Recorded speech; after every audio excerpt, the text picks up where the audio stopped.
Good evening, everyone out there. How are you doing this fine evening? I hope you're doing well. I am Pruitt, and once again, it is time for some Starward Bound, the incredible journey.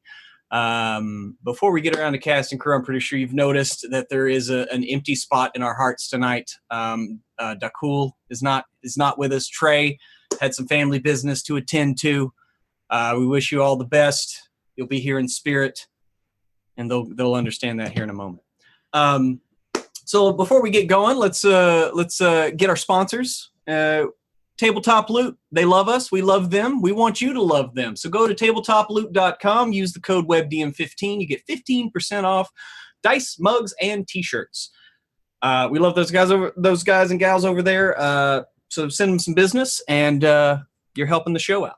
So also, if you're not following, please try to follow. If you're not subbing, why don't you sub? If you got that Amazon Prime sub, it's a free one. Send it our way. You never know. You get a nice little cool WebDM shield when you do that. And everybody loves that. So let's go around to cast and crew. See how everybody's doing this evening before we get started. Let's start with you, Emma. How are you doing tonight, Emma? I'm good, Pruitt. I've been so busy today that I didn't think of anything remotely charming to say at this point in the show. But I'm very happy to be here. I'm going to be playing Hildegard. She is a cleric, and she's mountain dwarf, and she's hopefully less grumpy. This is Medea, and she's Pruitt's girlfriend. Medea.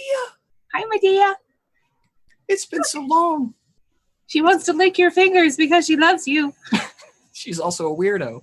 She's gone now. That's it for me and Medea. It most certainly is. Medea, the cat that looks like she weighs 20 pounds, but in fact weighs about 7.5 pounds. She's also 15 years old. And she's an old biddy. She looks like a kitten. That's okay. But yeah, it's your love that keeps her young, Pruitt. It is. Oh, God. Anyway, moving on. Let's move on to our good friend, Greg. How you doing there, sir? I'm doing well, man. I'm doing well. I'm going to miss my compadre. There's no smoke to be had. The puffs have all gone out on Broadway until the return of Dakul. But tonight I will try to pick up the slack and see if I can do twice as many drugs, do twice as many stupid things, and make twice as many enemies as my brother and I do on a weekly basis. Can't wait to play. Can't wait to be here. I love Elry Toss Bottle. And everybody else here. Let's play. Telry Osbottle? Oh, anyway. Yeah, got ahead of myself. Yes, the skies are a little bit clearer this evening as y'all are moving into the city. And last but not least, Kiana, how are you doing this evening? I am doing great. It's been hectic. I've been in the middle of moving. As you notice, the wall behind me blank. So that's a change. Next episode, I'll probably be in a totally different place. But for now, I'm here playing E44, your favorite sweet, innocent murder robot. It's going to be interesting not having Dakul around. The Dakul and Elvi trouble timer. It has to be stalled for now. And then the Elri separate timer is going to be sped up twice. So that's what's going to be happening there. Most definitely.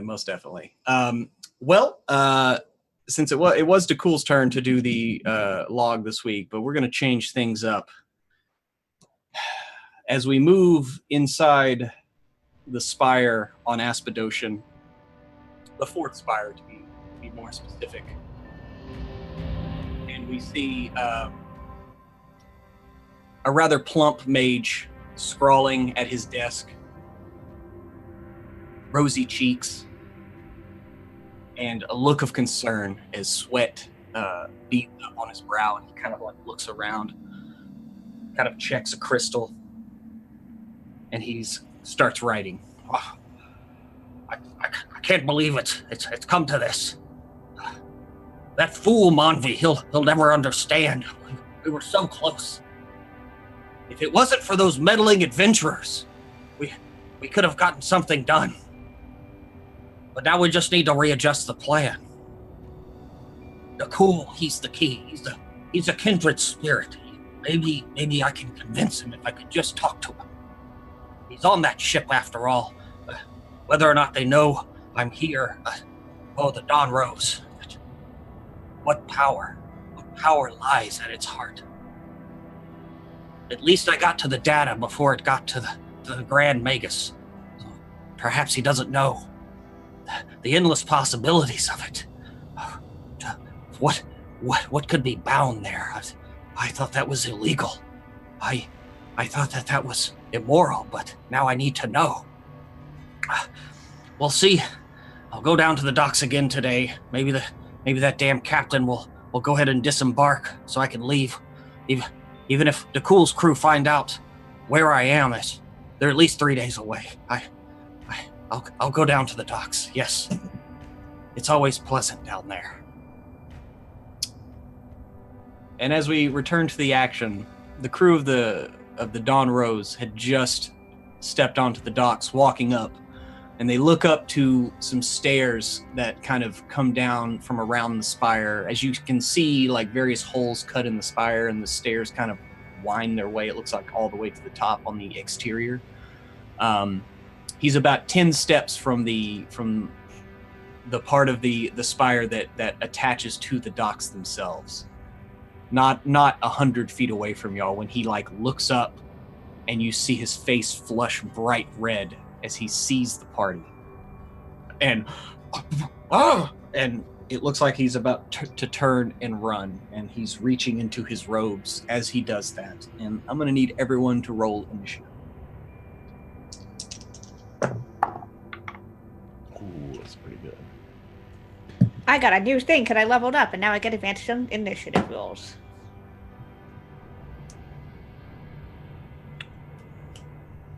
$18. That's a 15. Okay. Hilda? A 4, Pruitt.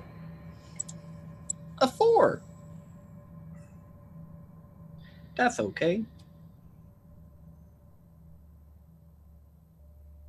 Alrighty. So, Elry, as you see him start to turn and reach into his pocket, you get the drop on him. Like you kind of see him just a split second before he starts to react. So it is your turn. You start the initiative. How far away is he in feet? He's about 100 feet away from you. Okay. All right.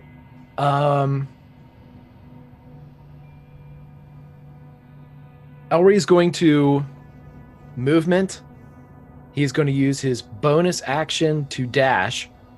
Okay. So that'll put me basically half the distance between the two of us.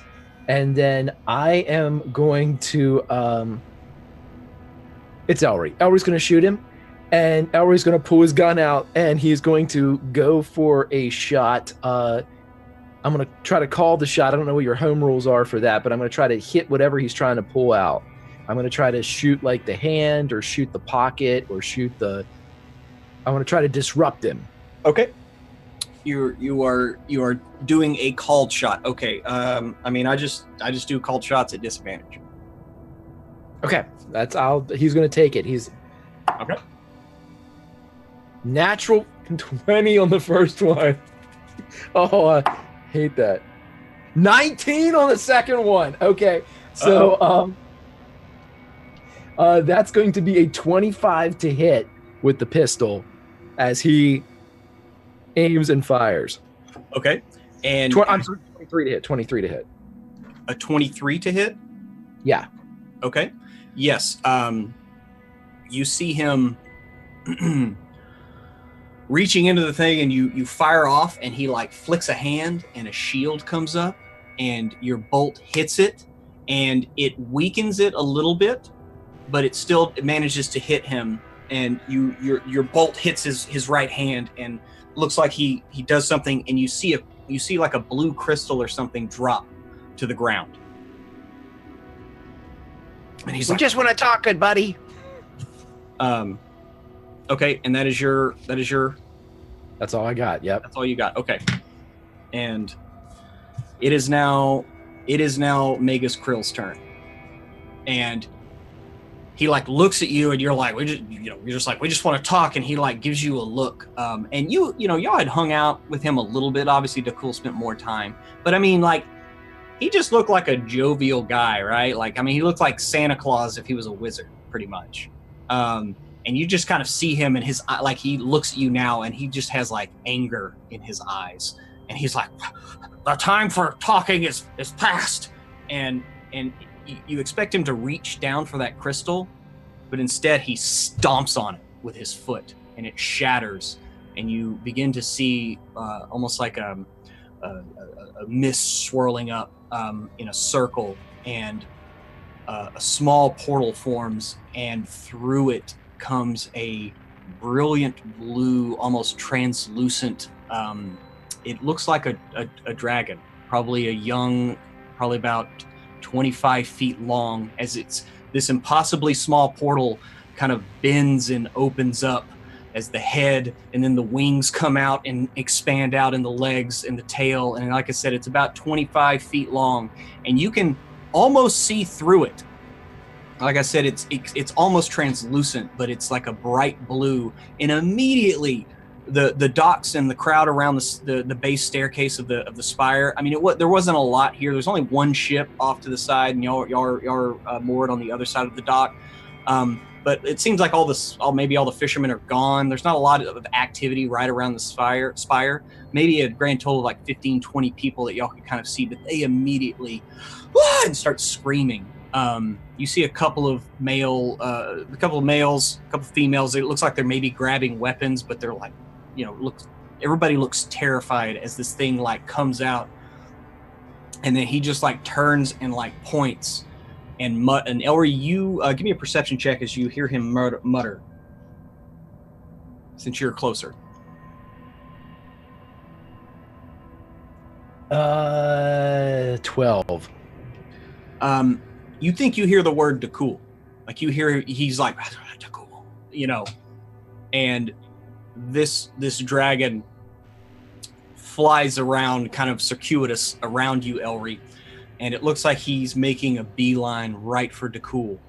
And right as he meets him, he reaches out to grab him, and Dakul goes to fight back. He pulls his sword out, and this thing just grabs him. And the second he grabs him, another portal opens up, and he disappears into it with Dakul.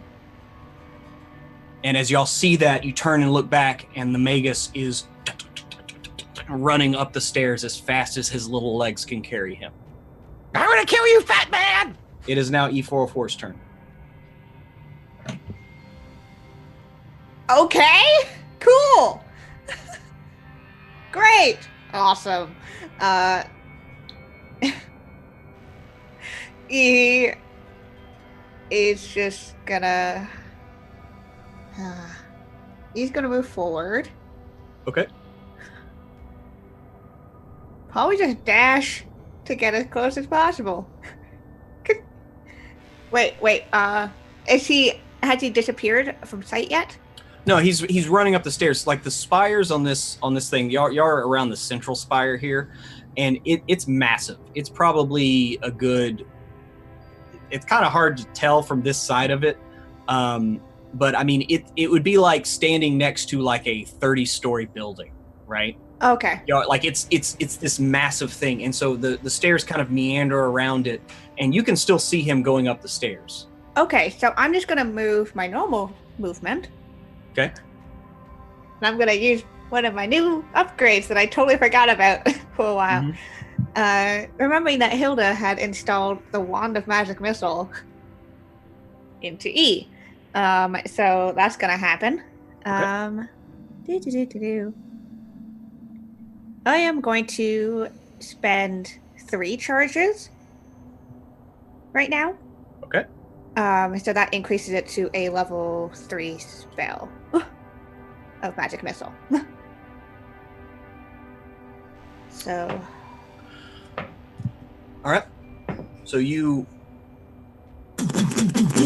just like fire off this shoulder-mounted cannon of yours, And he's running up, and like he hears the magic incoming and looks back, and you see, and Elry, you see him, he just kind of like flicks his hand again, and a bluish light encircles him once more, and all the magic missiles just thunk, thunk, thunk, thunk, thunk, right into the shield. And he looks, it doesn't even faze him. He barely looked over his shoulder. Don't worry, we'll chase him down and give him a heart attack. Okay, and that's cool. Hilda, it is your turn. All right. How far away is he? Technically, from you now, he's 130 feet. 130 feet. Mm-hmm. Damn it. Okay. That foils my plans. Hilda can't do anything that far away, so she is going to. She's going to call after him. She's going to say a whole lot of expletives. And she's going to double move 50 feet up there, because she can't do anything very far away at all. Okay. Yeah, I don't think there's anything. I'm looking. Nope. Furthest thing I can do is 60 feet. It's bullshit. Okay. That's what I do. Back at the top of the initiative, it is Elry's turn. Okay, so if he was 130 feet away from Hilda, that means he was what? 80 feet. What's he away? How far is he away from Elry now? From you, he's 80. You move 50, he moved 30. Yeah, so he's 80. Okay, here we go. Thank you, level up. Elry is going to use his action and his movement to dash and move 50 feet. And when he hits the edge of that 50 feet, he is going to cast Misty Step and appear in front of this bastard and go, "Surprise, motherfucker!" as he just pops into existence in front of him and engages him in melee. Okay. So you are now have engaged him in melee. And it is his turn. And it's and he immediately is like, "Ah!" And she kind of lets out a start of terror, and then immediately begins casting a spell at you. I'm gonna need a Constitution save from you. Oh no! Oh, I didn't see this coming.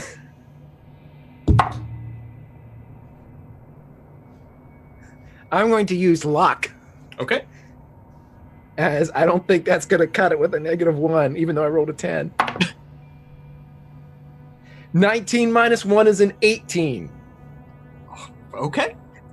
Yes, as he finishes this spell, this spell, the words sound like they're tumbling out of his mouth like boulders, and you feel your joints start to go rigid, and you fight it off as you start to dream of mountains and stone and what it would be like to be stone. But it slips away as you manage to that damn halfling luck. And seeing that did not work, he is going to continue to try to he's just going to try to run around you. So Okay. Okay, so attack of opportunity. yes, as he's like, "Oh God, it didn't have to be this way."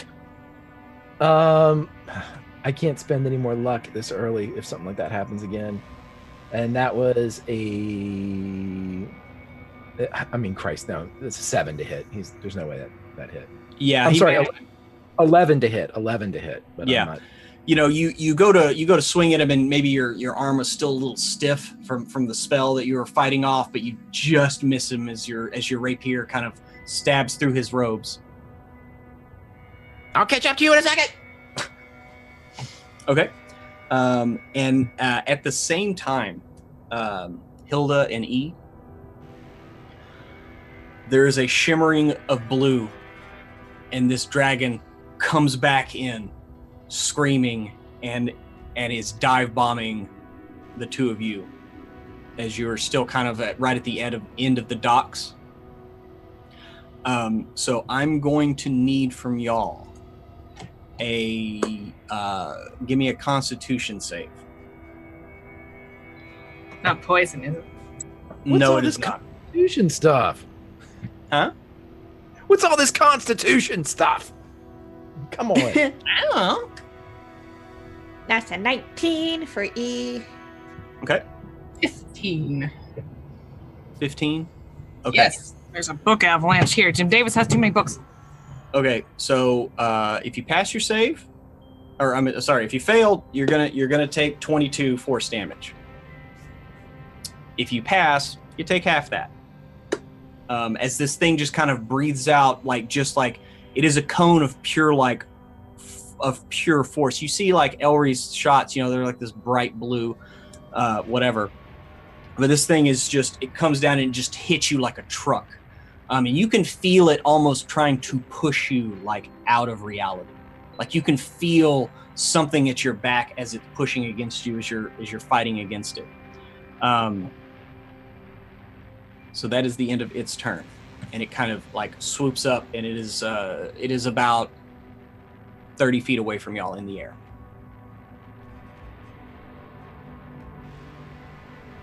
And I'm sorry, it is E44's turn. I guess I should probably... Great.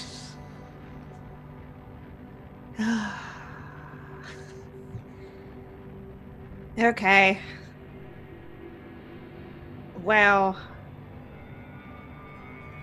I don't have any range other than the friggin' wand of magic missiles. I'm gonna do that again. Could spend 2 charges. Okay. So level 2 spell. And you're shooting it at the dragon? Yes. Okay.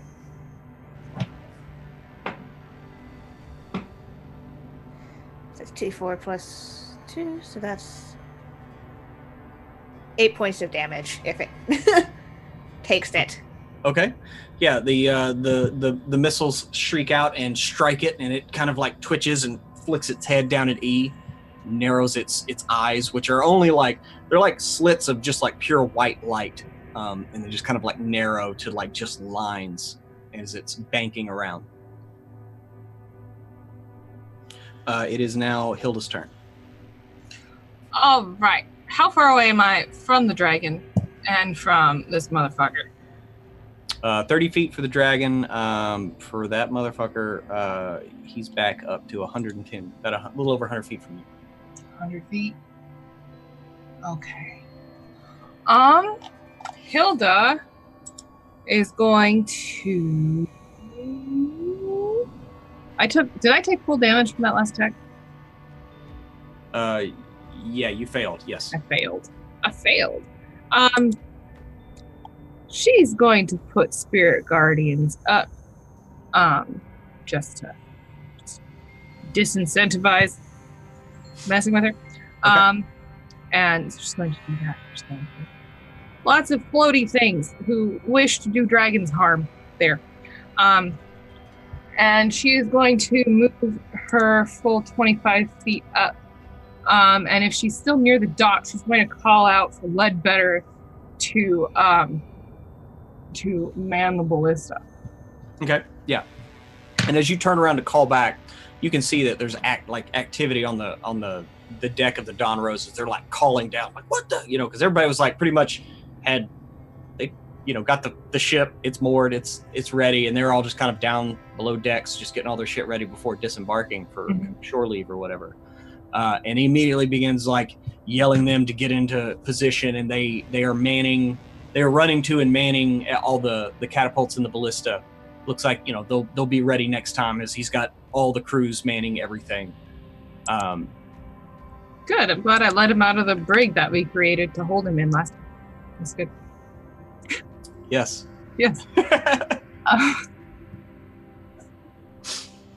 And so that's it for you.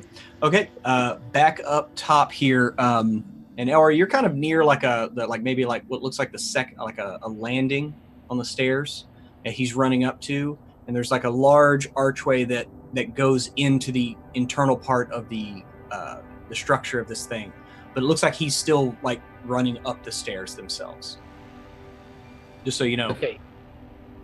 But there is people. You said that there are people around. There's like a milling about of regular pedestrians traffic here on the docks. Okay, and to kind of give myself a narrative reference, when we first got here last time, it was established early on when the person came forward that everything was based on like a trade economy, like a barter system. Yes. Okay, so Elry's going to yell out before he does any of his actions for a free action to shout out. He's going to say, I 2-for-1 trade for whoever trips that fat bastard. And hoping that somebody might think to take him up on the 2-for-1 trade, as he needs somebody to get in front of him and form a bit of a pedestrian or civilian roadblock would be nice here so I can catch up and do some damage. But he is 30 feet away from me now as he's done his little move. Yeah. Okay. He's about 20. He's I would say he's 30. Sure. He's 25. Fuck it. Okay. So Elry's going to run up using his regular movement. He is going to attack him with his rapier. That's a 15 plus a 7 is 22 to hit. Okay. That is I can't do anything unless people are beside me. Oh, that's not the right die. That's cocked. That is a 4 plus, that's 9 damage. And then he is going to... shit. I can't take a shot. He's going to disengage from him, but no, he's not. He's going to stay engaged with this prick. And yeah, that's it. I'm done. I'm done. It's his turn. It looks like he is going to continue, since you're like right up on him. Looks like he's going to continue to try to move away from you. So you can go ahead and get your opportunity attack right now as he's running away. That is a natural 1. I will use my blessed halfling luck. It's pretty great. It's pretty great. That is that is a 16 to hit. 16. You feel your blade about to bite into flesh, and he flicks a hand out, and blue light swirls around him again, just pushing your rapier to the side at the very last second. Your shield's gone, motherfucker! Okay. Well, damn it! All good things. And he begins to move away, and as he's doing that, he begins casting another spell. And I'm going to need you, Elry. He's kind of huffing and like angry. I'm going to need you to make a charisma save. God. No deck saves. Got evasion. No deck saves. Oh, shit. I'm going to use my second luck to re-roll that 5. It still sucks. Oh, it still sucks. 14. A 14? Okay, yeah. You are running after him, and he turns around and mutters some words and then just says, "Be gone." And you can feel everything in reality kind of close around you, and you are in darkness as you just got banished. Son of a bitch! Wait a second. 1 second. He begins to run away. Y'all see him. And anybody who can see the stairs can see that there are about 3 or 4 people right around him who are like, Hang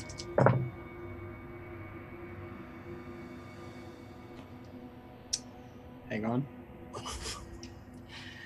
And Hilda, maybe you kind of glance up there and you see like this really big, probably it looks like he's a fisherman or maybe a harpoonist just because of his sheer size. And it looks like he socks the wizard right across the jaw. Nice. Can I talk out of turn? Yeah, you can talk out of turn. All right, I'm going to say I'm doubling the pay of everybody who gets him. Officially doubled. Elry, you broke his immediately pop back into existence as I rolled a 1 on his Constitution save.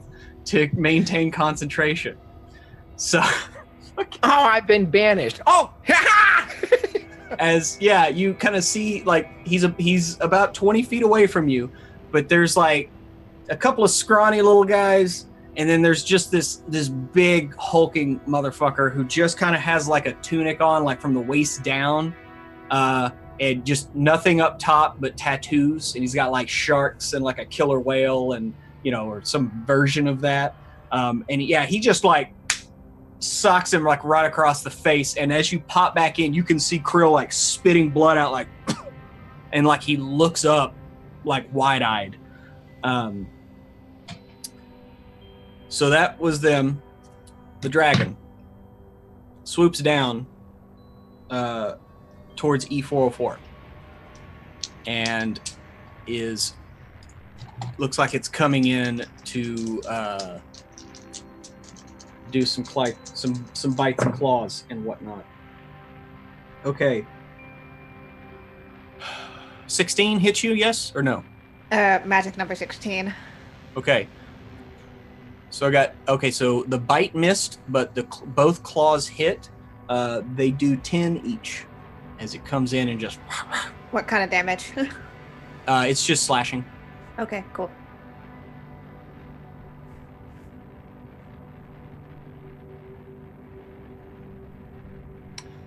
And that's that. It is now E404's turn. Oh, it's right there up against me, huh? Technically, it used its movement to swing around and attack you, and yes, it is kind of flying by, but it is in your threatened space, right now on your turn, so you can make your attacks. Okay. You just saw this dragon take away, friends. Let's go into a raid, shall we? I think so. All right. So, as the hand turns into a hammer, I'm going to attack. Okay. With a 24 and a dirty 20. Uh-huh. So that's 8 plus math in my head, 9. So 17. 17 points of damage altogether, and plus the 3 points of fire damage that are out of me. Okay, and that the heat like blooms out, and it kind of just has kind of like a really odd like high register shrill. It doesn't even seem like a living being. It seems more like some kind of weird horn or something. I don't know. It's an odd noise that it makes. E44, Hilda, it is your turn. All right. This guy is still, 100 and something, 100 some odd feet away from me? Yeah. And the dragon is still where? It's basically right on top of E. So, I think E was only 20 feet away from you. Okay, then I'm going to move 5 feet closer to E. And we're going to see if this thing gets hit by radiant damage at all. Okay. It needs to do a thing with the thing that it does. It needs to make a DC 14 wisdom save. I'm really good at killing time while I pull stuff up on D&D Beyond. Oh, it's all good. Okay. It does not make the save. Wonderful. So,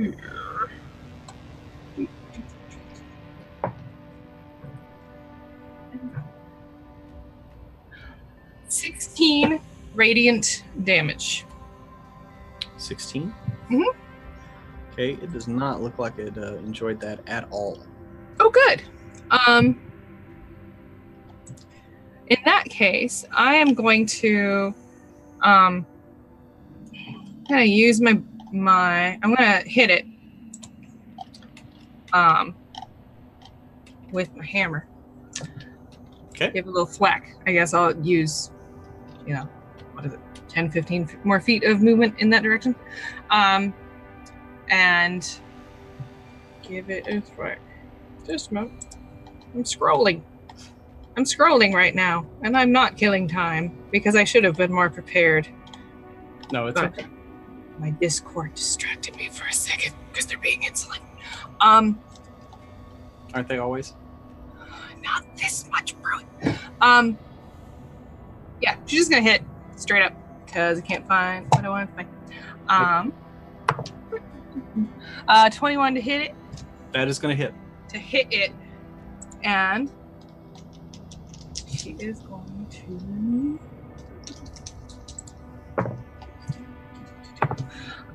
She does like 7 damage to it, and she's going to go ahead and cast her spiritual weapon at 3rd level. Alrighty. So it's out there. It exists. Now there is a You gonna go ahead and attack with it? big old spectral hammer. Sitting there. Looks like one of those like thin, like almost pickaxe hammers, but it's not. And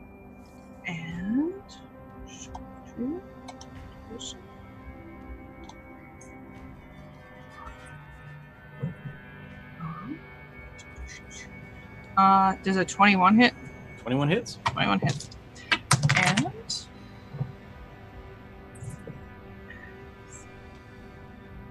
10 damage with that. 10 more. 10 more. Okay.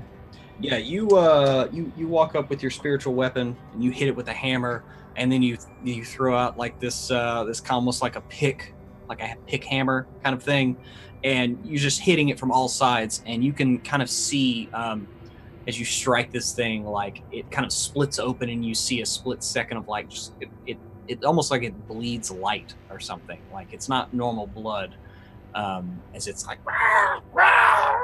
as you're hitting it, and you distract it enough that the Dawn Rose opens up with the 2 ballista.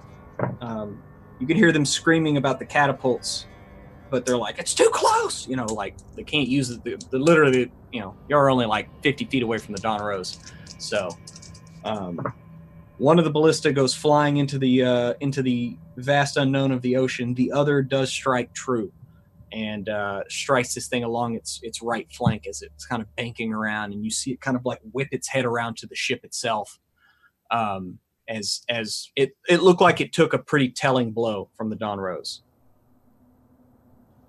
And they're up there screaming for, reload the ballista, and their people are grabbing like, crossbows. And so top of the initiative, Elry. This guy's only like 20 feet away from you. You disappeared for you don't know how long. You come back, he's spitting blood out, and there's like 3 locals like standing around him. Those guys look a lot like allies. Would we consider them allies? Well, he is engaged in melee with someone who, It's you're friend not of my fighting. friend. So, Yeah. yeah. Okay. Elry is going to I'm gonna hold off on the one thing and do the other thing, just the normal thing. He's gonna run up with his rapier and stab this bastard in the back if he can. Mm-hmm. That is going to be an 18. 18 hits. Okay. So doop. Rapier damage. That's 8 plus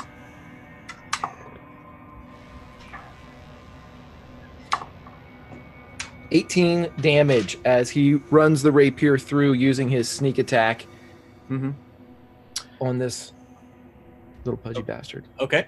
Yeah, you plunge your rapier into him, and before you hit him before, and he kind of you were in the middle of all this, but like you run right up behind him. He has his back to you, and you go and just stab him right in the kidney. And it's at that point like you feel your blade like it hits him, but like you don't feel the tip of your blade like actually like go in his flesh, and he just kind of like arches his back a little bit, and you see a light little burst of like magic that kind of like echoes around him. Okay. So as a free action, Elry is going to say, hey, everybody, if you hold this guy down, I've got some primo trade for you. And whoever holds him down gets to keep everything that's on him. He's a thief. Whoa. Him and got trade there, huh? Okay. Oh, I'll me hold it too. to you, little man. And it looks like this guy's going to go to try to like grab him. And as he goes to grab him, you see Magus Krill reach in and pull out what looks like a bag, like just like a belt, like a pouch, and kind of grab it by the bottom and unload it. And you just see you lose count almost immediately as all of these kind of blue and green, some purple, these frogs, all about maybe, I don't know, a good, not even a foot in diameter, come just swarming out, and they just begin hopping and ribbiting, and it's then you notice that they actually have teeth, and as they're jumping, they are biting, and they begin snipping and biting at these guys here, and they're immediately spreading as they're just continue pouring out of this bag, and they're turning to come back at you, Elry, also, as this guy he's literally pulling out all the stops to try to get away from y'all. But now there is a swarm of these little hoppers around y'all, just kind of like jumping and snipping and biting. Son of a bitch! So, I just want to reiterate, he was the head of xenobiology. So, I know he's not easy. So anyway, so he does that. And as he does, this swarm just begins to spread out. It moves into his space, the three guys that are in front of him. It moves into your space, Elry. And they're all just kind of like hopping and biting. And so 14 misses you, correct, Elry? It does. Okay, yeah, you manage to just kind of like slap these things aside, and they don't manage. I mean, they're biting at your like legs and your boots. You got one like hanging off your like dagger sheath, but none of them manage to actually bite you. Same goes for the big guy. The two smaller tribesmen here, they're not so lucky, as they're like literally like one, they both get bitten kind of on the back of the ankles. One goes down to his knees and immediately just gets swarmed over as these things, and just blood is coming out, and he's thrashing, but it doesn't look like he's going to be thrashing for long. And so it is now their turn, and the big guy is trying to grapple this guy, and he doesn't manage to. Wow. Okay. But the wizard has not moved away just yet. So it is now E404's turn. Oh, I'm sorry, the dragon.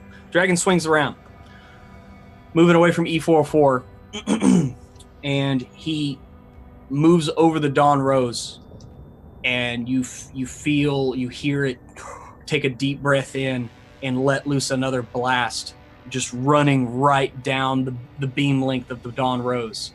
And you hear some screaming, you hear some yelling, you hear a lot of profanity, and it kind of passes over. It's hard to tell because you are down on the deck, and it's up there, but it doesn't look good in the wake of this thing, as it kind of like runs the length of the Dawn Rose and is banking around to come back up the actual pier towards y'all. It is now your turn, E. Great, cool. I'm gonna close whatever distance there is and hit it. If I can do that. Okay, yeah, yes, you could move 30 feet down the dock as it kind of like did that and swung around, and it's coming back towards you. Yes, I would allow you to run up right to this thing as you are basically like playing chicken on this pier. Cool. You'll meet it about 20 feet away from the end of the dock, the end of the pier, but yeah. All right, it's going to take 3 points of fire damage. Okay. As I send out my aura of fire again. And I'm going to try to attack with a 14 and a 22. The 14 does not hit. Okay. So that is 8 points of damage as the hammer comes down onto it. Okay. Yeah, it's coming right at you. You run right up to it, and you miss with the first swing, and then come back up, and you catch it like in the throat as it's passing over you, burning it all along the way. And it screeches in anger, and it is now Hilda's turn. All right, how fucked up does this dragon look? I mean, like you said, when you saw it like being hit, you see these wounds open up and kind of bleed a little light out, and then they kind of close, but you can still kind of make out the lines. It is marked all over. It has a ballista sticking in its side, multiple hits from E. You've done a lot of damage to it. It looks fairly hurt. I would say it's past bloody. Well, Hilda's a little pissed off. She is going to move up to it. She's going to get within 15 feet of it. So it will have to make another DC 14 wisdom save. Okay. 9 damage. Wasn't good. But okay. Instead what she is going to do is she is going to, with a big booming cleric-y voice, and one that is thoroughly done with this thing's shit, she is going to start chanting, and it is something that none of you have ever heard before, and as she does, you're going to see, is there any like plant life or anything like that sort of like around us at all? Yeah, I mean along the edge of the spire where it meets the water. I mean, yes, there is, what you typically see, like some kind of seaweed. It's not green; it's kind of a bluish color, but it looks like there is plant life kind of here. Okay. So coming up as Hilda steps over that, you might notice that all dies like immediately, and she is casting a great big blight on this dragon. Because she's pissed off, and she has decided that it needs to die. That's what she's doing. I have a lot of dice to roll. You only have 1 die to roll, and that is a DC 14 Constitution save.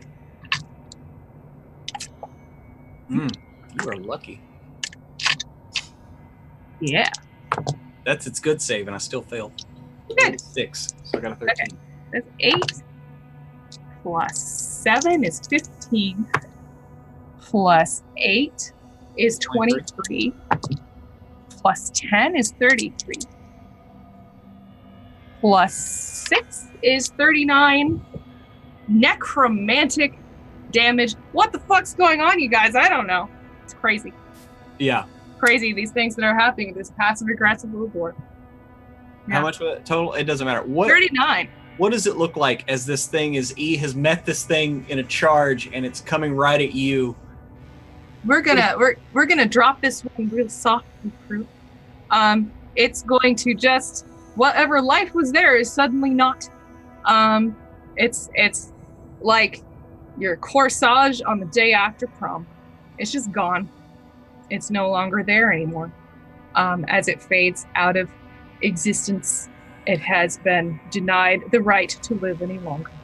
Okay, yeah, you see all the light leave its eyes, bleeding from the wounds disappears, and it kind of just shrivels up, and like that translucent look that it has, it almost goes to like pure glass. Like almost just, you can see right through it as all color and everything goes out of it, and it flies right over Hilda, slamming onto the pier, and just kind of, it looks like it tumbles into edges, like lines that just kind of disappear and dissipate. And then after a minute, remember the docks are kind of just go with the water. They roll for a bit, and it's as if it was never there. the screams from on deck of the Don Rose are still quite real. And it is back to the top of the initiative with Elry.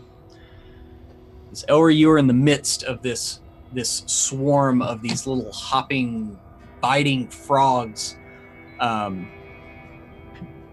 of your allies has gone down. Right, he hasn't moved away, right? He's staying with me? Yeah, no, yeah. It looks like you see now, like he realizes he's surrounded by like 3 enemies, and he's kind of like looking around. It looks like he's reassessing his plan. Okay. Here's what Elry's going to do. Can he move out of the area where the frogs are? Is it like considered an area effect that he's under that's like a specific distance away from him, or like a radius around him? Or... Yeah, you can move back like 5 feet and you're kind of out of it. Okay, so he's going to pull back away from this guy, keep his rapier out, and he's going to say to him, "Hey, who you working for? Where's Harkin? Where are you supposed to meet him?" And he's going to cast Detect Thoughts on him, because when asked a question, the mind immediately goes to the answer. And we don't need this big fat bastard if we can get the information we need. So. Okay. God, you're going to hate me. You reach out with your spell, and you feel your spell just like hit a wall. Like it just disappears into nothing. Give me a perception check. Yeah, it's not going to work. 9? 9? I mean, you know, he's adorned with various rings, amulets, and stuff. You know, he's a wizard. Could be any number of protections against. He's a wizard on the run. I would say you would know that. I mean, he's a wizard on the run. So, but you feel your Detect Thought spell just kind of like fizzle and just kind of dissipate around him. Okay, so I have yet to use my bonus. I used my movement to pull back, my action to cast the spell. It did not work. For my bonus action, I am going to hide amongst the chaos. So if he's trying to track me, I'm going to take the rest of my movement to kind of skirt in the direction that he's headed. And as soon as I find a larger person, which everybody's larger, Elry is going to hide. Yeah, I mean, like I said, there's chaos. There's people running downstairs, some people running up the way he's going, you know. And so you manage to kind of like slip around the edge and, you know, behind like a barrel that's like right there. So he's about 15 feet away from you.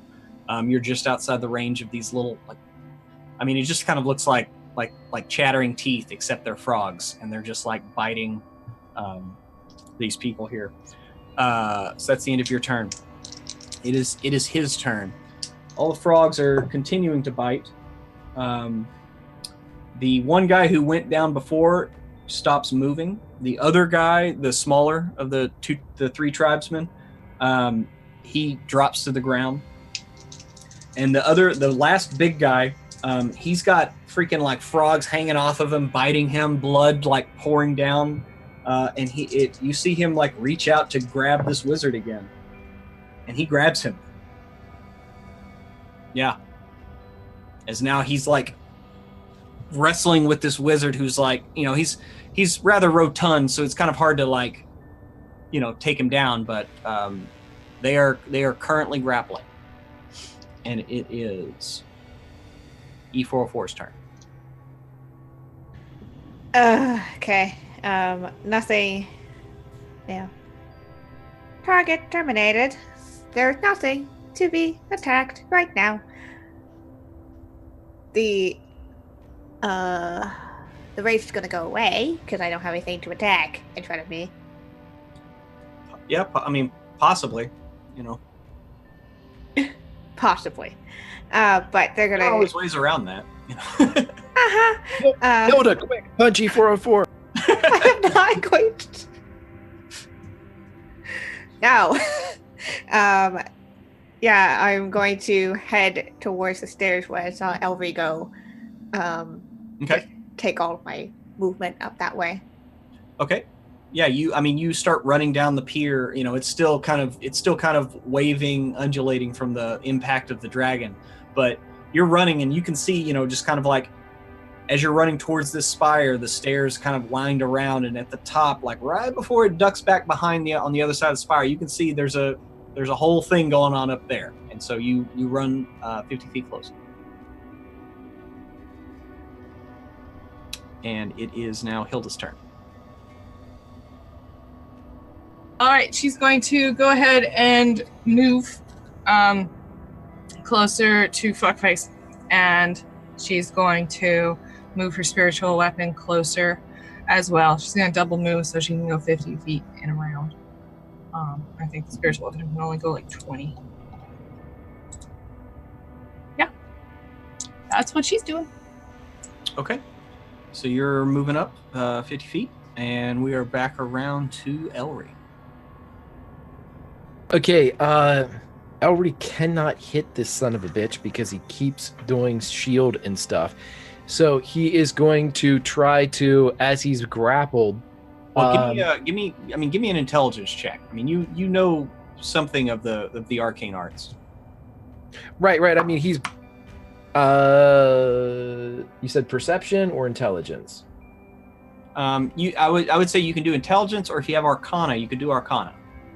Both are 18. Okay, yeah, like that last time you stabbed him, like he wasn't even looking. He didn't cast a spell, but you did feel like magic take away some of that impact.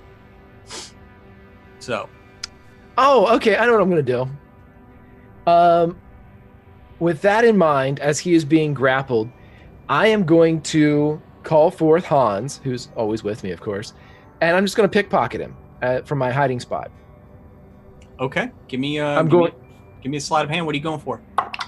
Let's go for some of those shiny rings he's got on his fingers. That's going to be a 23.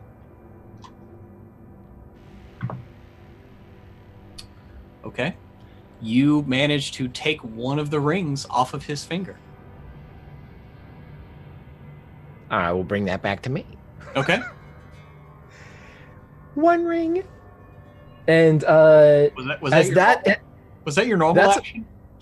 That's a bonus action, isn't it? To do that shit. So now I'm just going to take a shot at him, see if it works from my hiding spot. Okay. That's a nat 1 that I get to re-roll again because I'm a halfling. That's a 16 because I'm a halfling and I'm dope as fuck. It's 23. Okay, that's a hit. And 8 points of, I think we said, force damage for the gun. Mm-hmm. Okay. So yeah, you blast him with your laser there, your laser pistol, and again, like you see it, and it hits him, but you can see like some like pulses of light as it's almost like it's going through some kind of barrier or something, and it's. And it barely, like, you can kind of see it, like, hit him, and you see him finally, like, react to the injury. How many rings does he have left? Like I said, he's adorned with various jewels and gems. Looks like maybe he's got 3 more rings. He's got, as he's sitting there grappling and moving around, you've noticed, I mean, he's got a necklace. Yeah. It looks like he has an amulet pinned on his shoulder. Okay. I use Hans and we crack invisible knuckles with regular knuckles, as we know we're going to have to get to work here. So. Okay. You, go ahead and give me a perception check on his turn. As you see him come up and you see him start to try to like mutter something and pull this hand up that you just stole a ring from. And then he like turns and looks like almost in disbelief. It's a 9. Okay, well, you didn't notice anything about his jewelry or anything, but you do notice that like he mutters a word and brings his hand up and nothing happens, and he kind of like looks around and can I remember the word? You got a 9 on your perception? Yeah. I mean, he said something, but again, he's struggling. The guy against him is struggling. There's about 100 jumping, gnashing frog things. There's a guy next to him. Whatever. Yeah, I mean, there's a lot going on, and you heard a word, but you're not sure exactly what it was. But yeah, and it looks like he's trying to break free of this grapple. And holy shit, he actually breaks free of the grapple. And looks like he's trying to start moving away again. E404. I'm running to get to them. And you can move. Okay. Yeah, if you double move, you can get within about 30 feet of where all this is going on. You're running down the pier, up the stairs, and you're about 30 feet away now. Cool. Oh, just so you know, my speed is now 40 because of barbarian. Oh, then you're 10 feet away. All right, cool. Good to know. Yeah, well, I'm not going to try to retcon that. Yes, you're like 10 feet away. Cool. I am... Yep, okay. I'm just going to hold on to that. I'll be right there. Okay. Hilda. Hilda is going to continue to hustle. At the end of one move, how far away is she from the guy? At the end of one move, you're... I moved 50 feet last time, and so 75 feet total. You'd be about 60 feet away. Oh, I would I? Oh, okay. That sounds like a good thing to me, because Hilda, in her infinite wisdom, as we were getting here, got a little spell. Please make a wisdom 14 or a DC 14 wisdom save. As Hilda shouts out in her most grandmotherly voice, "Stop right there." Does he pass? DC 14? Yes, wisdom. He does not pass. Then he is paralyzed. Her spirit guardians winks out of existence. And instead, he is being held like the shitty person that he is. Okay. That is happening. All right. Okay. So yeah, he's he kind of pushed himself away from from that big guy who's getting attacked, and he got about 5, almost 10 feet away, and you were like, and he's like just kind of standing there like,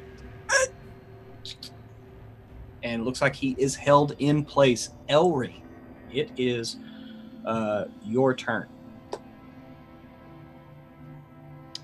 I'm going to use... I don't want to hurt him because I don't know exactly what the spell is. So I am going to just loot him. So I would like to use my bonus action and my action to take an amulet off and a ring off.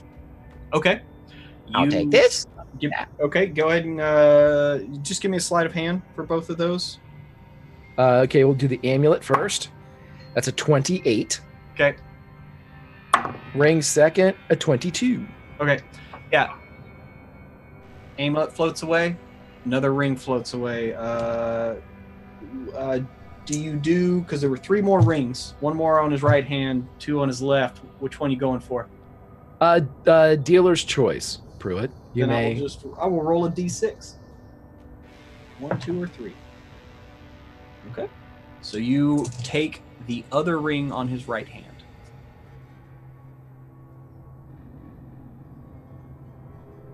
I'll take these. Okay.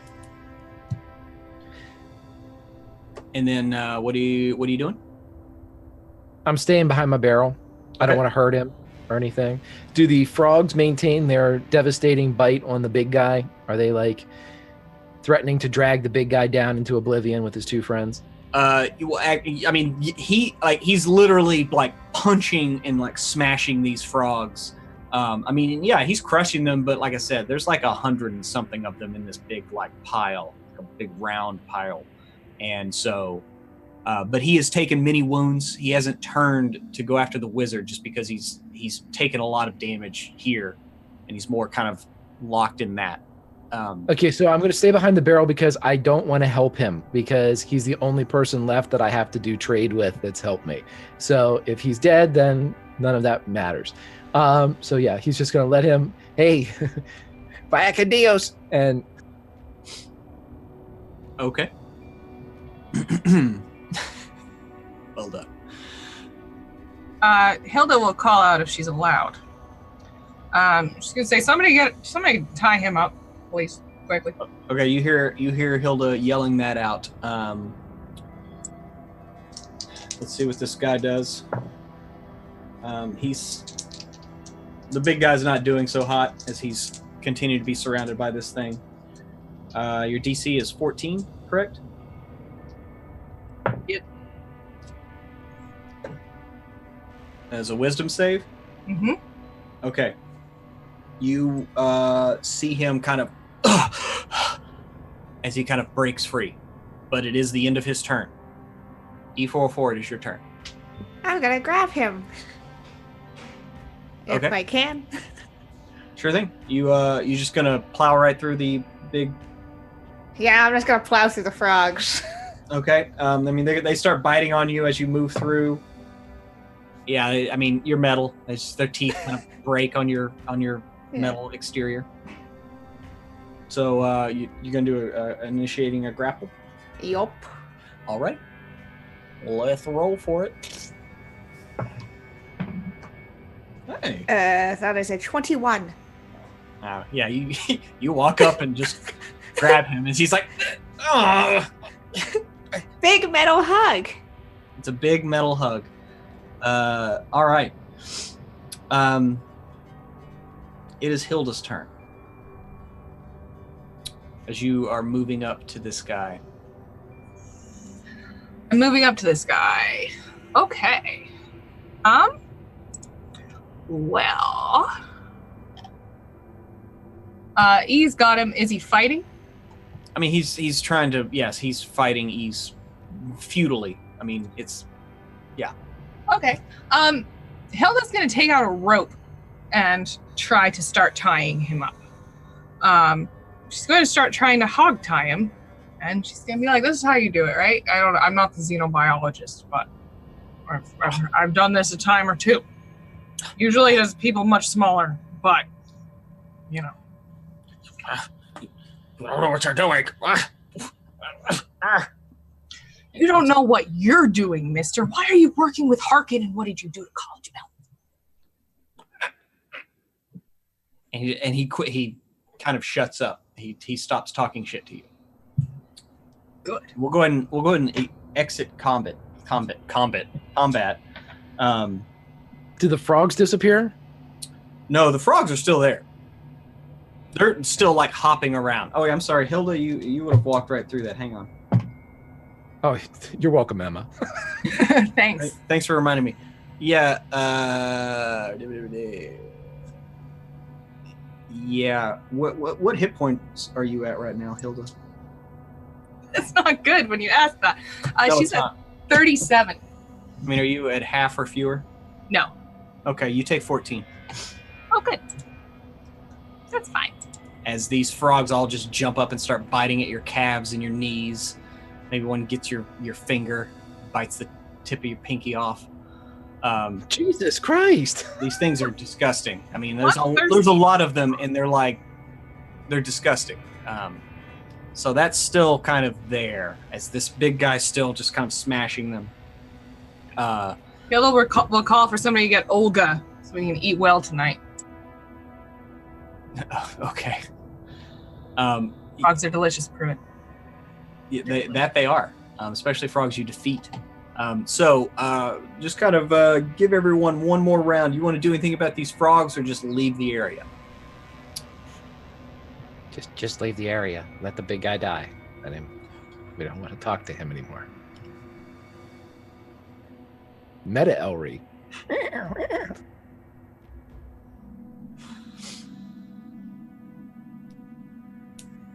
So Do you say that out loud? that's what No, Elry does not say that out loud. It's implied heavily in his gaze. Should we not be helping this man? Wait, what man? There is a tribesman still alive that Elry called out and said that he would do trade 2 for 1 if anybody helped him. And this guy stepped up with 2 of his friends. His 2 friends are now dead on the ground, eaten alive by frogs. Oh shit! And the third guy is like on his knees, just like punching the ground, like punching frogs one at a time and like stomping them with his, with his fists. Okay. Hilda is going to cast Revivify on each of the friends. What? Yes, she is. This As is Hilda, getting back at me for the frog thing. okay. And Revivify, what does it restore them to? They return to life with 1 hit point. Whoops, I should have thought that through better. Hilda's new at this helping people shit. You walk up to the first guy and cast Revivify. Mhm. And then frogs. Get the fuck out of here. There's frogs everywhere. And he drops back to the ground. Okay. In that case, then she'll just do a little cure wounds just to stabilize him. And she's going to do something about these fucking frogs. I'm going to start shooting them. I see a lot of actions coming off Emma. Yeah. Yeah. So everybody, just give me a round of attacks on this, because nobody's attacked the frog swarm yet, really, other than this guy. I'm not attacking the frog swarm. Oh, never mind. You only got a 15. What? This guy fucked up and trusted me. What'd you say? I hit it? Mm-hmm. All right. I do 9 damage to the frog swarm. Okay, you managed to take out more than a few. Okay. You kind of just swipe across with your hammer, and you're down. There's only about half of them left now. Okay. I rolled a 16 and a 14. Okay, yeah. Wait. While all this is going on, I'm going to rob him of the rest of his items as he is hogtied. Okay, give me a couple more. I don't give a shit if he knows they're being taken off. He's That's tied true. up. Well, it's true. Oh. It's more now like he's tied up and he like at least for the rings. Give me rolls for the rings because he can just kind of like clench his fists. 29 and a 19. Yeah, you managed to slip both of those rings right off. As y'all tied him up kind of tight, so his blood's starting to not circulate so well in his hands. And that was 20 points of total damage. Yeah, so like after you tie this guy up and then come over and he just starts like whack a frog and just kind of kong, and after a minute, like it doesn't take long you're just now in like a big 20-foot diameter pile of like frog flesh and blood. It's really kind of gross. Everybody here is just kind of coated from the waist down and the elbows down in frog blood. And the big guy, he's Are you all right? Thank you. And he kind of like touches his forehead and then reaches out and touches you, Hilda, on the shoulder. I owe you a life debt. Thank you. You're welcome. And now that everything's kind of died down a little bit, you see some other people like come over. Like I said, you're on the second floor of this spire, and like looking in, this looks like maybe it's just kind of like a communal area. You see people eating over here. You can smell the smells of food being like cooked and prepared. But there aren't like stalls or anything like that like you would normally see it at like a port.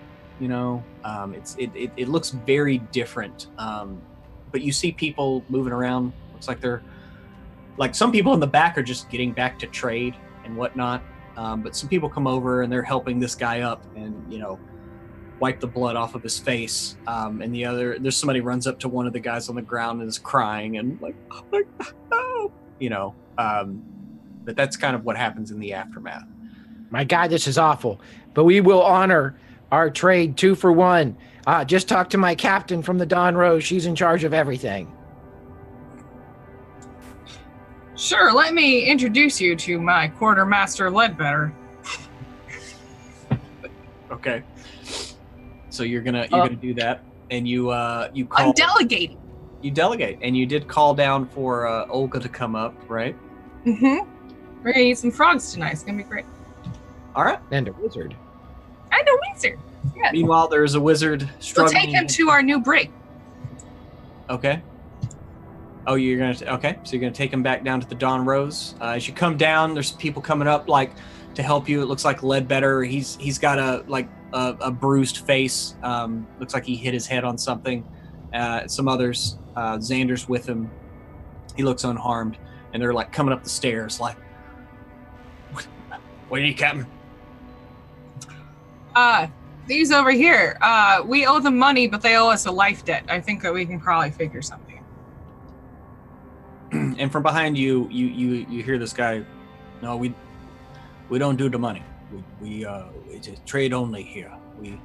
We waste nothing, including weight, space. Do you want a job on a ship?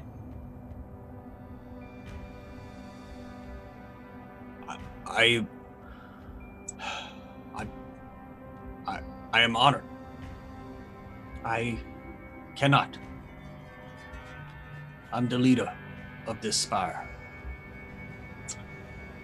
My name is Looks Beyond the Spheres. Looks beyond the spheres. Doesn't want to get off the spire. That's a shame. Well.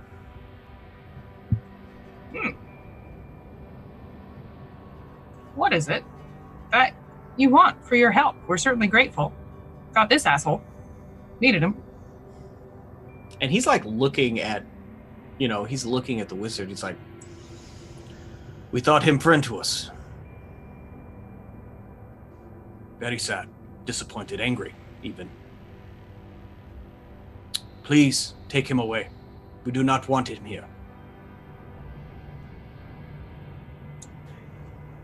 I think we can do that. Is there anything I can do for your people? I can heal the sick. Did you go ahead and heal the other two guys? Yeah. We can never repay. You bring them back from the brink. That is 3 life debts we owe you.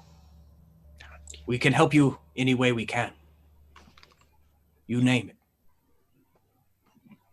You ever heard of one Captain Harkin?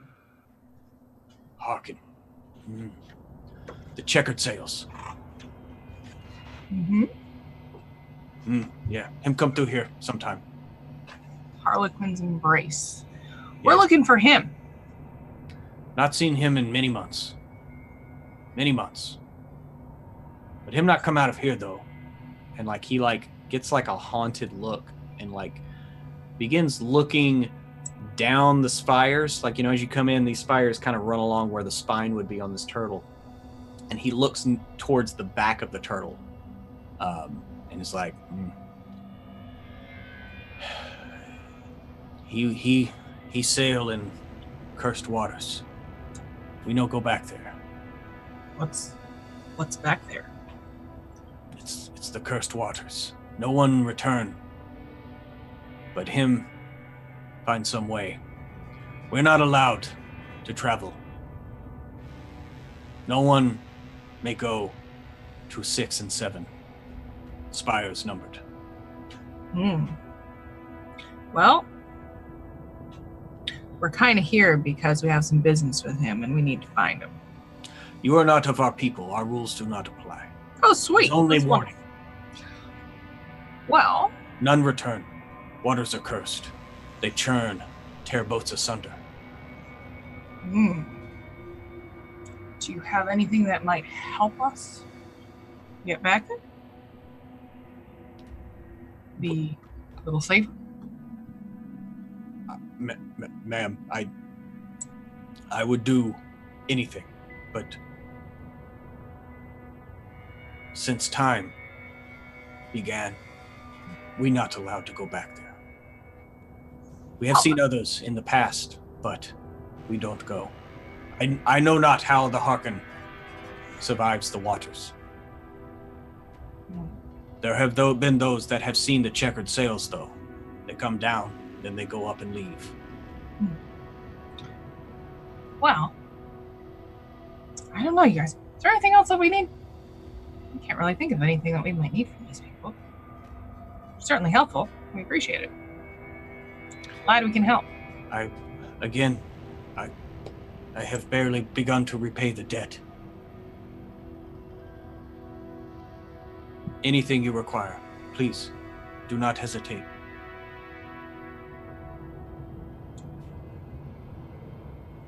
Greg feels bad, but Ellery doesn't.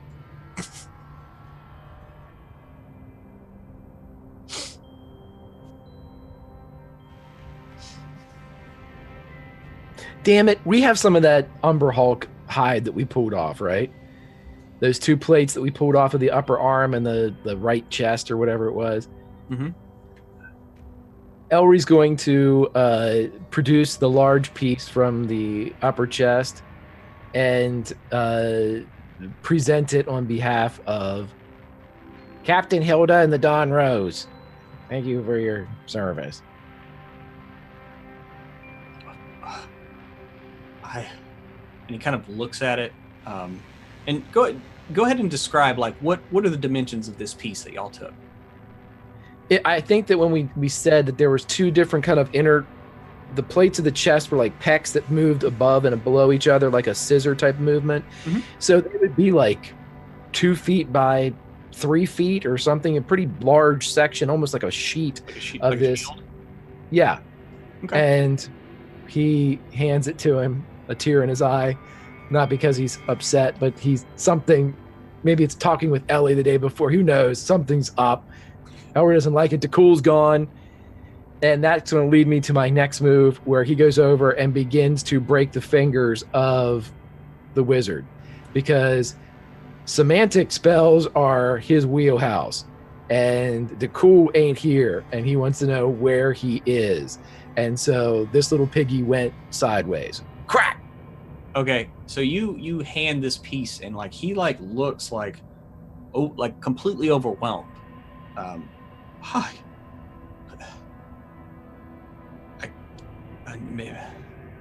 Me cannot begin to thank you. I know not what to say.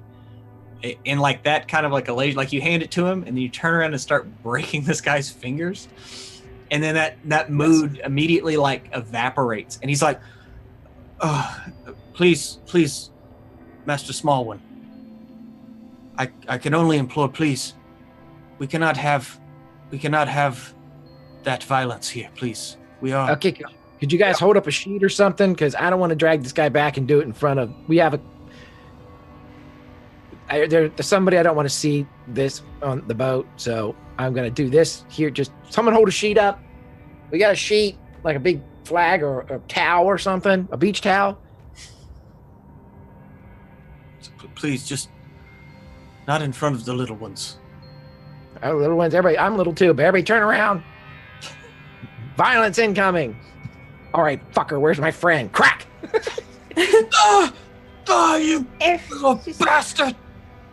If you wanted to avoid being seen, Elry, you could easily take him down into the ship itself. Yes, but we have people on the ship, wink, wink, wink, wink, wink, that we don't want to see this. So I especially don't want to wink, wink, wink, wink, wink, wink, see me breaking people's fingers. Where's your village break? I am sorry. We don't have a break. Is it like it's a place where you hold people who have done wrong to you. Hurt your feelings. No, we that is not how we punish here. We send you on the sail with nothing. That is how we punish. If you come back, you have learned lesson. Fucking hardcore. I'm gonna take a note. But we strive for no violence here. It has worked. That is why we try to keep our thoughts pure, our thoughts calm. Well, then, do you have any sort of lodging, anywhere that we could go where we're sort of out of your way and we can just do our thing and not bother you? Yes, I mean, you may move to the top of the spire. It's where we have the guest. It's where he was staying. Oh, okay, great. Height could be useful, Ellery. Goodness. Yeah, okay. Let's go. Sure. You can move up to the 4th floor. Yes, to the top. And y'all move on up, and he begins walking you up, kind of just telling you about, how they're, here. He calls their tribe the Night Eyes. Tells you, they like to do scrimshaw carving here, and they dive for pearls, and that's what they kind of do here. And you get up to the kind of the 4th, like the very top of this spire, and each layer is pretty thick, actually. As you pass the archway for each one, you can pass the 2nd and the 3rd, you get to the 4th. And this one is more narrow. It's maybe a grand total of about 100 feet in diameter up here. And these accommodations look more like, when you go in, it vaguely resembles an inn. Like there's like tables set up. You see kind of a bar. People are drinking. You see kind of like a spiral staircase internally, kind of go up further through the ceiling.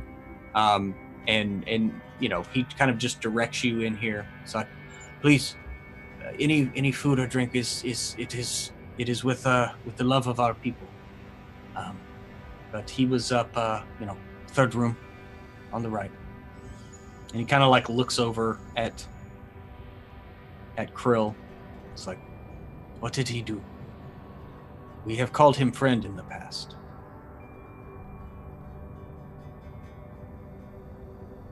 He's a bad guy. He aided and abetted Harkin. He he's a teacher. He used his students. Yeah. He betrayed his tribe. He kind of narrows his eyes at that and kind of huffs out a breath through his nose. Maybe we should set him on the Sayo. If you need anything, please call. Do you have pliers here? Pliers? Like a metal pinchy grabby? Dude, don't worry about it. No, but and he pulls out and it looks like a completely bone white probably dagger. Looks like it was carved from one solid piece with a black leather wrapping around it. The end of it ending in kind of it looks like the handle maybe looks like some form of dolphin or something like that. It looks similar to the letter opener that E grabbed, but this is a full like 8-inch bladed knife, and he like whips that out kind of with a flourish and hands it to you. Well, thanks. This is the best I can do. Only a piece to pay back. Fantastic. Greatly appreciated. Mm-hmm. And basically it can count for you like a short sword if you want it. So. And then he kind of does a very slight bow at the neck and just, I must see to my people. But please, send for me.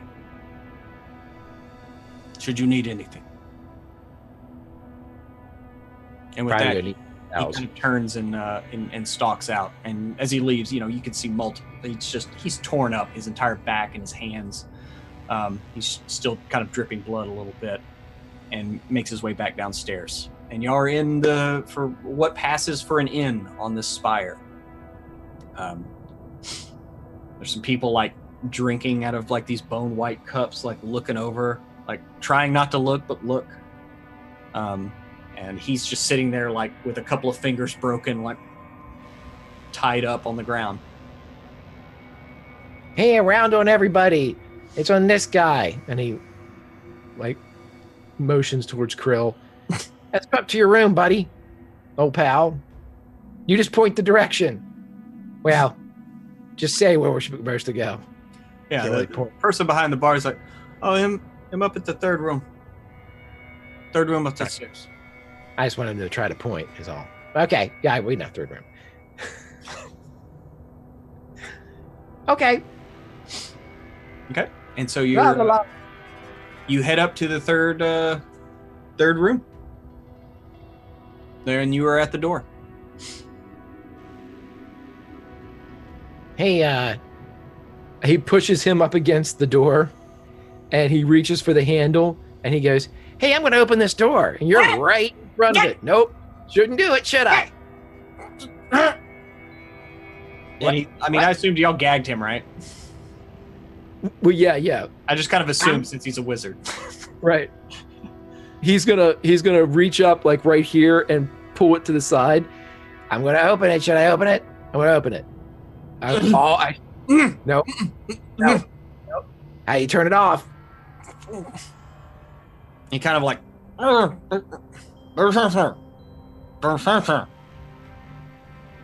The receptionist? I don't know her. He pulls it just a little bit, and he puts the knife right against the base of him. So even when he talks, he's going to draw a little bit of blood. What you were saying? And he kind of mutters a word, and you see like the door light up a bit in a kind of a glyph pattern, and then like dissolve and kind of drizzle off of the door, almost like glitter or just like motes of light, and they fall to the floor. He puts the gag back up. Mm-hmm. Fuck you. Oh, that you'll wish in a minute. And he says, "I'm going to open it. Okay." He opens the door and just kind of like throws him inside. Yeah, and I mean, once he said the word, you saw him visibly relax, and he comes spilling into the room. And inside, you find a kind of a very sparsely adorned room. Looks like there's a quick bug-out bag that's kind of on the bed. A few clothes strewn about. You also see what looks like a small cube, like a small blue cube.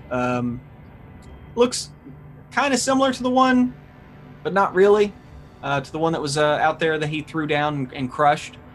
But you see that on the desk. There's also a book with ink and quill next to it. Okay, Captain, if I may, I have but one question to start with our illustrious captive. Where is Dakul? Excellent first question. He gives him the quill, a piece of paper, and freeze whatever hand has the least broken fingers on it. He'd probably start with the left. If he's a lefty, he's fucked. But if he's a righty, he can probably still write. Okay, yeah, he's a righty. And he takes the quill and he begins writing like ETHE, and he spells out ethereal plane. Okay. How do we get the cool back? He writes above ethereal plane, "Go to the," and then kind of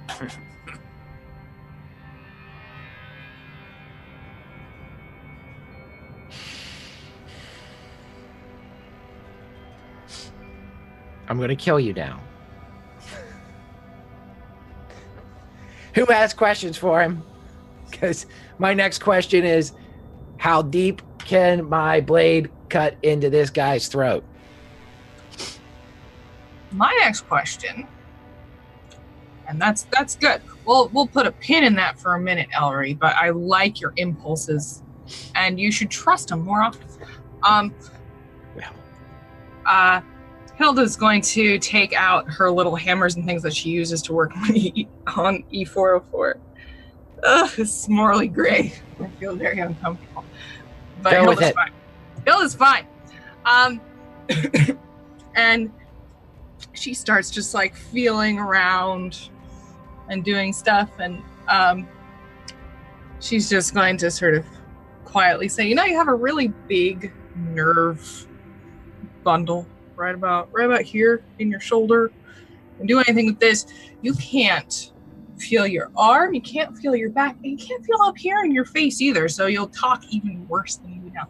I just want to put that out there while you tell us why'd you work with Harkin, and like, where is he now? You can write for now. Yeah, it's a big old essay. I'm sure you like to assign that shit all the time. College and people. He basically writes. Harkin approached him. Just needed, he just needed teleportation circles put on a couple of ships. He'd pay well, and he promised to make me the Grand Magus.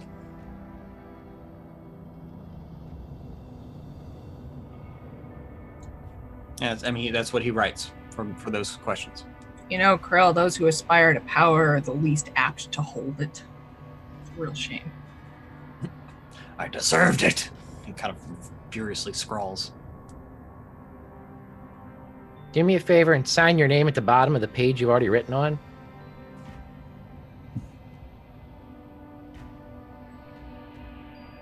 Kind of like looks at Elry. And then like snaps the quill. I knew it. Coward. How are you going to be Grand Magus when you can't even claim that you wanted to overthrow the current one? Boy, oh boy. All right. I'm going to start cutting things off, guys, because he's not going to be able to help us anymore. He's got nothing more to offer us other than the exquisite blood that's going to flow from his body until it turns cold and he goes and meets whatever fate he has earned for himself in this plane of existence. Is that really necessary? No, but I'm going to do it anyway because Takul's gone and we have to go to the ethereal plane and this guy doesn't know how to get there. So time to start a carving. What is your favorite finger? He kind of like grabs the pin half. Oh no, you snapped that, dickhead. And he whips it out of his hands. Oh, you couldn't be bothered to sign your name to that. So you try to make me understand what your favorite finger is, as I'm going to just eeny, meeny, miny this shit in a second. Eeny, meeny, you can step outside if you want. This is going to get this is going to be pure evil in a moment. And he flips you off. Oh, there it is. God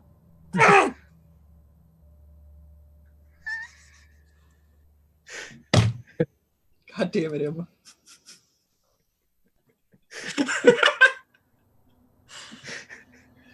The meme has risen once more. That's right. Tremble. You will tremble in my presence. And he begins like, and he looks like he's throwing his head at his backpack.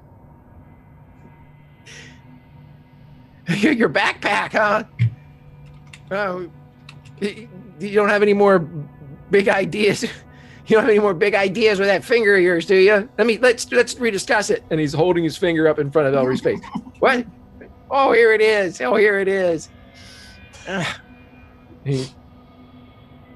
We'll set it over here, and he kind of puts it up like a toy soldier. That's one. And he goes over and throws the bag on his lap, flips it over so the opening is pressed against his crotch, and he says, I'm going to open it now. Everything okay? He opens it. And, you open it, and, there's some clothes, other like ink, quill, things like that, small bound journal, and you see also a scroll tube. What's in the scroll tube? He just kind of like nods, like. He pulls the gag out of his mouth.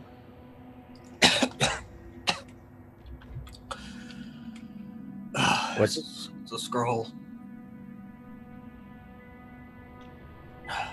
What's it do? And if you say anything that I don't understand, speak very distinctly. Because if it sounds like a verbal component, I'm going to shoot you. And it's not going to be in a finger. Spits. Scroll. It'll let you go. It'll make you ethereal.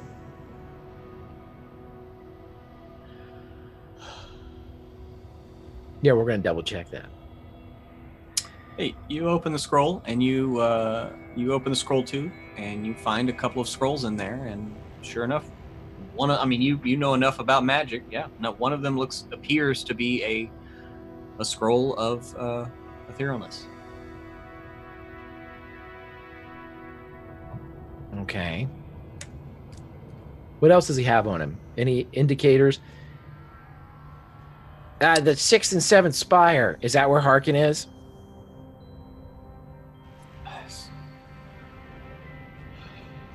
That's where he goes, the last one, 7th. Is he there now? Is that why you're here? I don't know. I swear, I don't know. I just handled the ships, and I know that they shipped out of there. I don't know what they're shipping, but they ship out of there.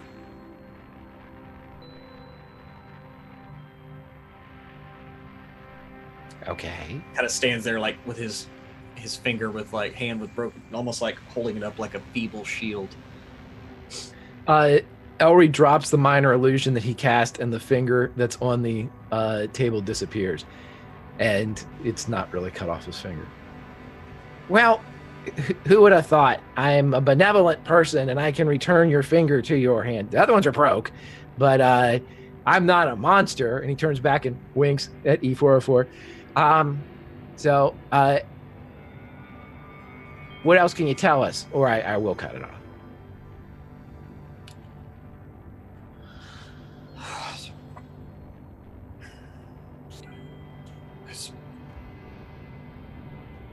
There's a way beyond. No riddles. It's a portal. To What are we surrounded by? the Phlogiston? Oh, the ocean. Water. It's the beautiful thing about this beast. It is a living, breathing portal to the plane of water. And on the spire, there's a doorway. I've never been allowed beyond. I don't know. I swear, I don't know what's beyond there.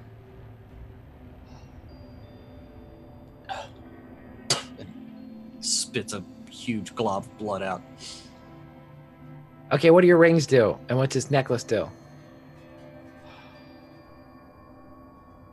He nods to the amulet. He's like, that's why you couldn't read my thoughts. And the rings?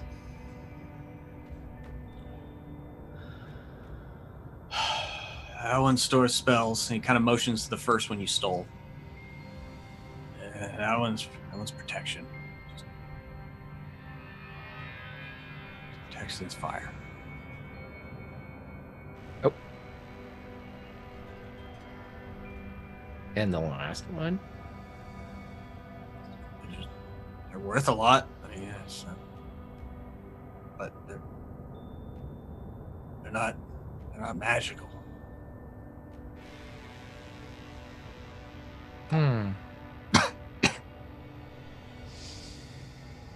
All right, well, I'm pretty much done with him.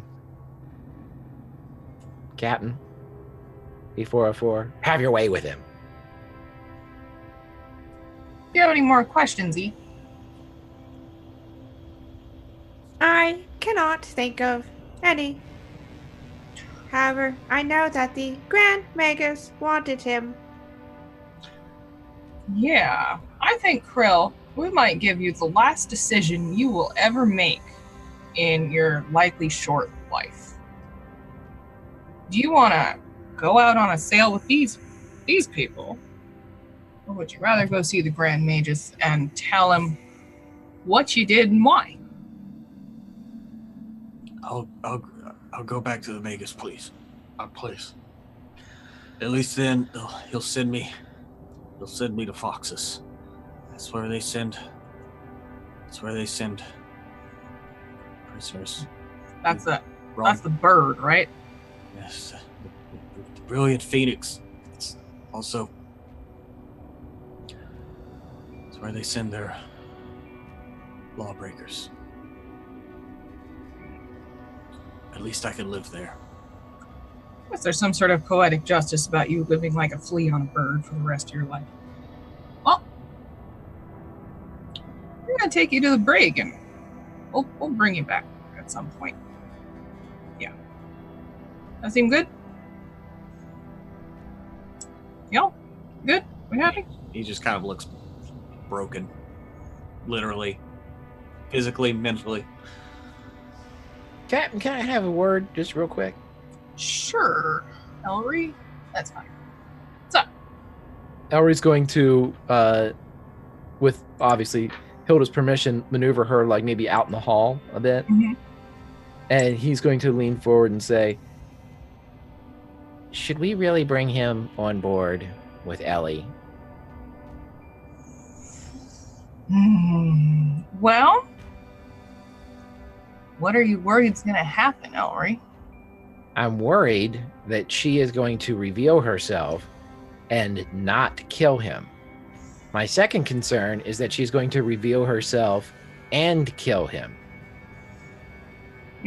You're concerned about that part? I'm concerned about her killing somebody. I'm not sure she's ready for that, but I think it would be more of an experiment for her. Well, if we do cast responsibility for the things she did before she was awake, I think she's already killed people. But I see your point. Yeah, she doesn't remember it too much. He doesn't remember it either, but they still kill people.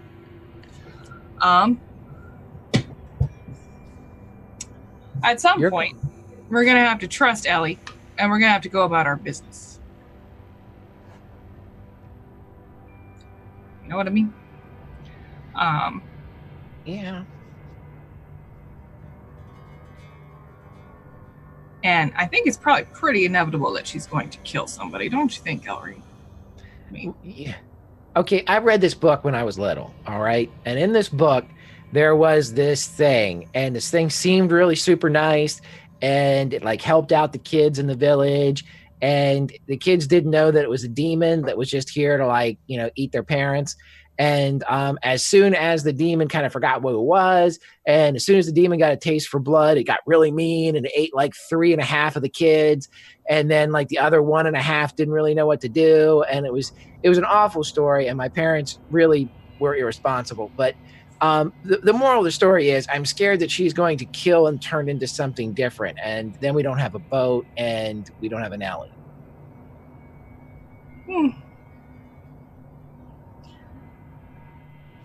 Ellery, I think you're right. At the same time, we brought you in knowing who you are and what you can be. We brought Ian knowing who they are and what they can be. You're cool, too. We all have the capacity to do awful, awful things to each other, and we trust that we won't. And sometimes we do. I think mostly people deserve it, though, when that happens. But mostly, she's awake now. We're going to have to trust her if we want to do anything with her. If she kills this thing, kills this man, it's not the end of the world. I think it's a start. If we lose our ship, then we're going to lose it anyway. At least we're close to the Grand Mages. Might be able to help us out. That's why they pay you the big bucks, Captain. Duly noted. Let's bring them on board. I will say, though, Ellery, if she kills any of our crew, I'm going to be very unhappy. I can't be held responsible. In the book, the thing killed like a frog or something, which is kind of coincidental to today's events. And then it graduated like a dog, then a horse, and then like their kids. And there was half of them left.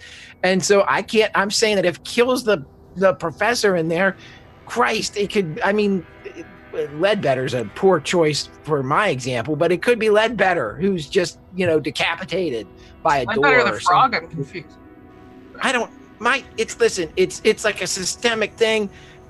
My metaphor, it's not a great example, but it's the only one I can think of. And that's what I'm thinking, that she's going to turn into like a death killing machine. Yeah. Yeah. And if she does, Ellery, that could be really fucking useful. I don't know. Christ, E404 is like the nicest person ever until they get like really hot. And then, shit, you don't want to be within like 25, 30 feet. You just got to like sit back and wait for them to cool down. Yeah, and that's E404. But they're learning. And that's what matters. They have the capacity to. So does Ellie. They? E404, God Ellie. love them, it doesn't remember. How could you say that? They don't. They have a hammer hand, and they can change it. We worked really hard. I'm not saying it's not cool. Everything I'm saying about this is fantastically cool.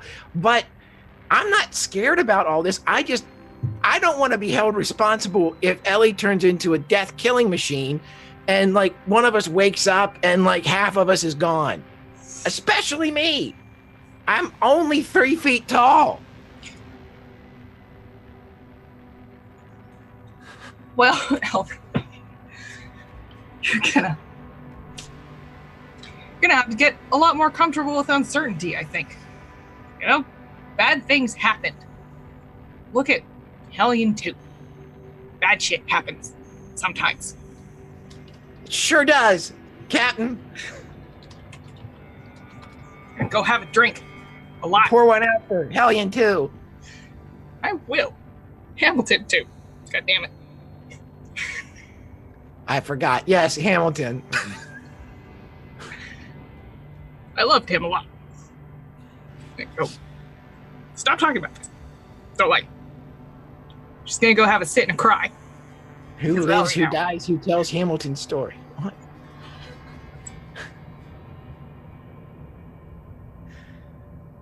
Okay. So, all right, we'll bring him on board. We'll check on him when we open the door of the brig and he's just a smear with boots. We'll know that we're in deep shit. And then we should probably put bells on all the sailors so we can like count them.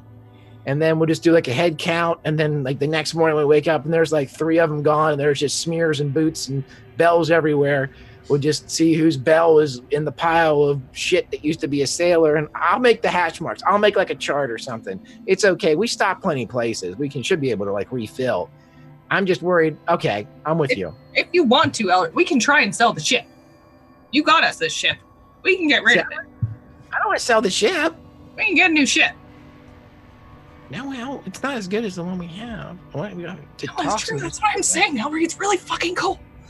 Okay, well then, you're the captain. I'm not arguing. I'm just stating that there could be a psychotic girl plant running around killing people. This is entirely up to you. This is your call.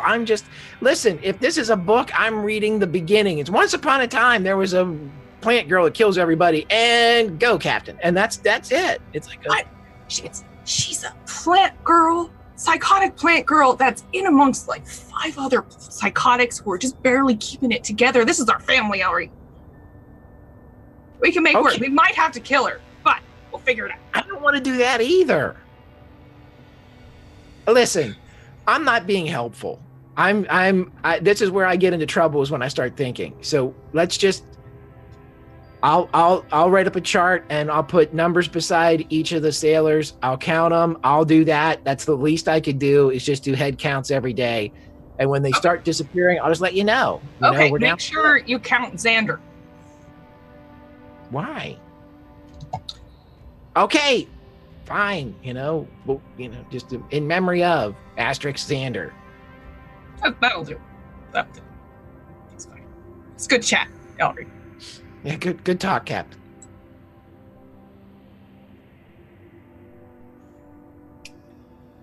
End scene. And so y'all come back inside as E's just standing there, like staring at the door, or I don't know what they're doing, but Yeah, he's just awkwardly standing there. go and give me a perception check. Oh boy. Oh, that's not bad. Actually, that's pretty good. That's a 21. Yeah, you heard every word of what they just said. So. I mean, they're not wrong. So anyway, as they come in, the guy's he's just kind of sitting there, just kind of every now and again his shoulders kind of shudder as he's like, but he's tied up, gagged. So what's y'all's next move? Guess we bring him back to the boat, and then we go get to Cole. Okay. So y'all manage to scoop him up. Are you leaving all of his crap there? Are you going to bring all that? Okay. So you gather up all of his shit in its bag, and y'all head back to the boat. On your way back down, quite a crowd has kind of developed around where y'all had the big fight. As you kind of get down there, it looks like they're cleaning up the sidewalk. You see Olga like walking back down the stairs, and she looks like a large crate. And it's as she's walking, you can see it's like dripping blood through the slats of the crate. And somebody's coming along behind and cleaning up after her. And y'all make your way down. You manage to catch up with Olga by the time you get to the base of the stairs. Make your way to the pier. And she's just kind of sitting there walking with this big, and as you catch up, you see it's just a big crate full of dead squished frogs. Like, how do you want them, Captain? Oh, how do you like them best? I could do like some kind of like an etouffee, or they're kind of smashed, but they're big. I mean, I can do a stew. Just depends. I could just fry them up. Let's do like half fried, like half etouffee. That's good. Good initiative. Appreciate it. Good. Okay.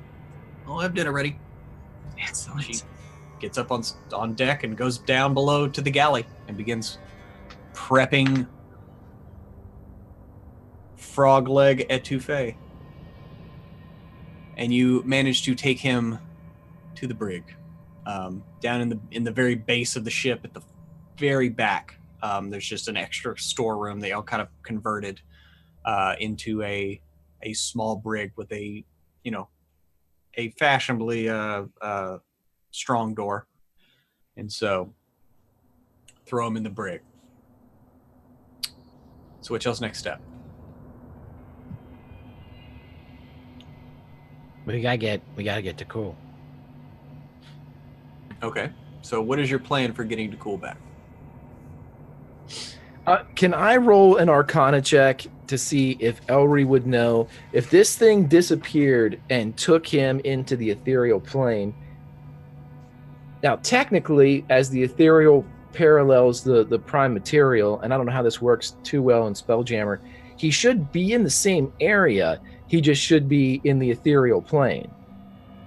Yeah, go ahead and give me an Arcana roll to see your depth of understanding. 16. 16.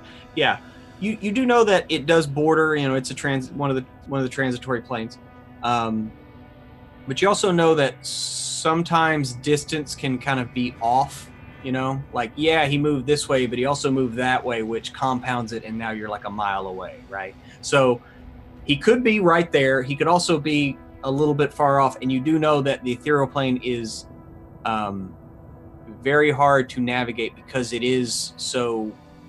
There's just not a lot to it, right? So it's kind of hard to find where you're going. You can see like the ghostly images of the real world every now and again, but it's easy to get lost there also because of its nature. It's just kind of an endless blue expanse almost.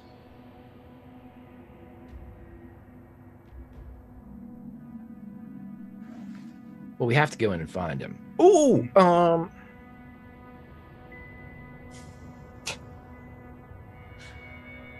Shit. That's not going to work, though. We can't take the whole boat in, can we? I mean, you would know that spell is meant for spell is meant for just like one person.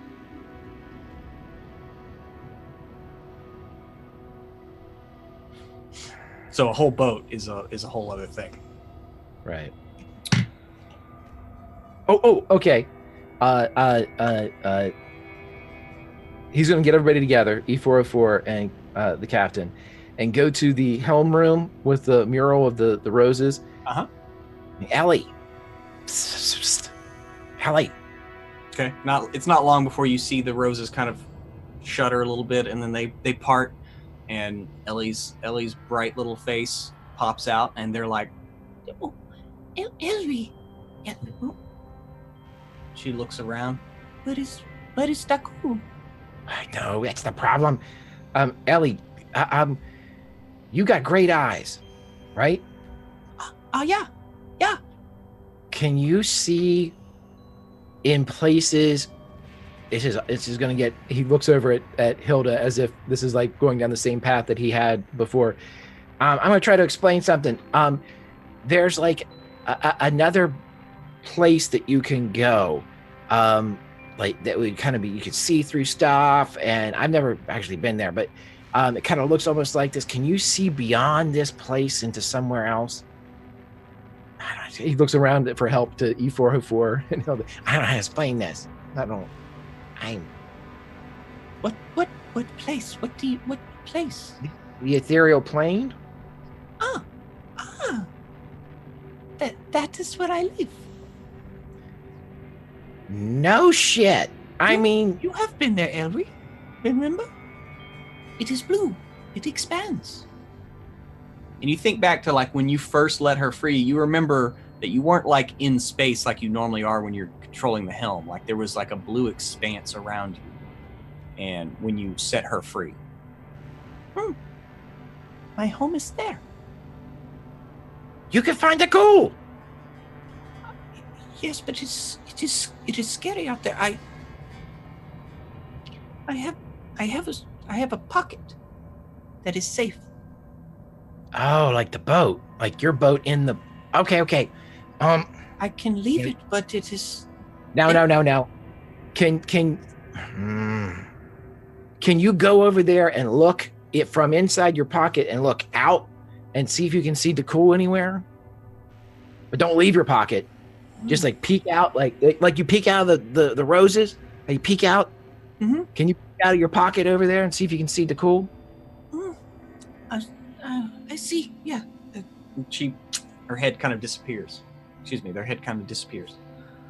And it's a few minutes before roses kind of shuffle again and they pop out. Oh, it's far. He's far. How far away? He is far. And She's still on the turtle?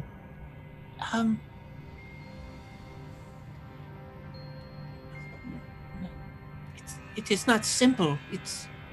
He is on the other side. He's at 7. There's here, and then there's my home, and then there's the other side. And I can see he's alone. He's sleeping. And then she kind of like points. He's that way, and she points to the rear of Aspidoshan. Towards Spire 7? Mm-hmm. Towards the cursed waters. Elle returns, and for perhaps the first time that anyone's seen him, his face is incredibly somber. We have to go get him, Captain. We gotta go now. Yep. We do. E, what do you think? Deku is our friend. We should go and save him. Although this does pose a danger of several percentages, considering the location appears to be coinciding with the cursed waters.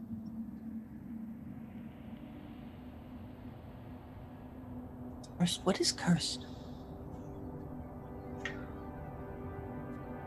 It's superstitious. That's what it means, Ellie. Superstition. Usually in a Great. negative form. Afraid. Waters make you afraid? Something like that. But nobody has any specific reason for it yet that we know of. So there are tons of examples of cultures where they're afraid of things for no real reason. So it could just be one of those. But we do need to go get Dakul. Would you help us, Ellie? What do you want? What do you want Ellie to do? I will do it. I know that Dakul was upset with me, but he is your friend, yes? So he is my friend. Yep. What do you want me to do? Just point. And keep pointing.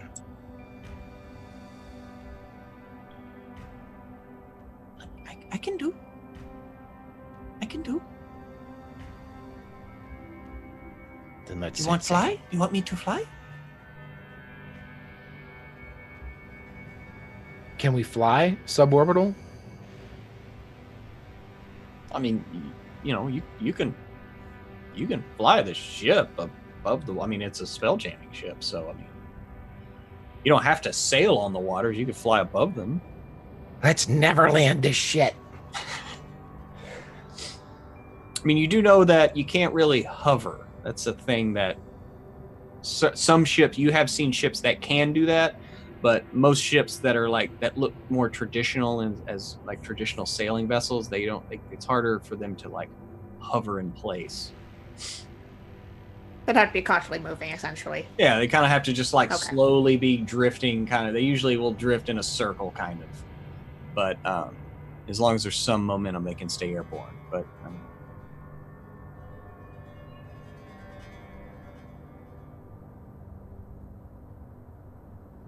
We should head in the direction that you saw Dakul in, and try to not land in the cursed waters. Oh, okay.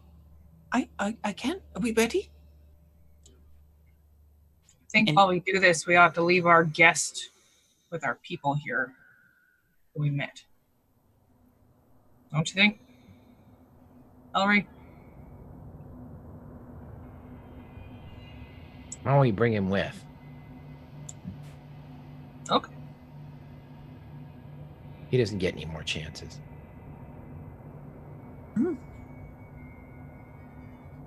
I mean, let's keep him safe. So he can greet Dakul again as well.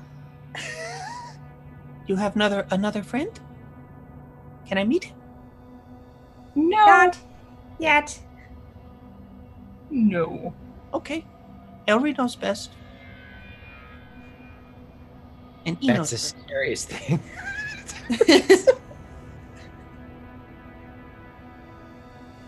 Ellery is petrified now.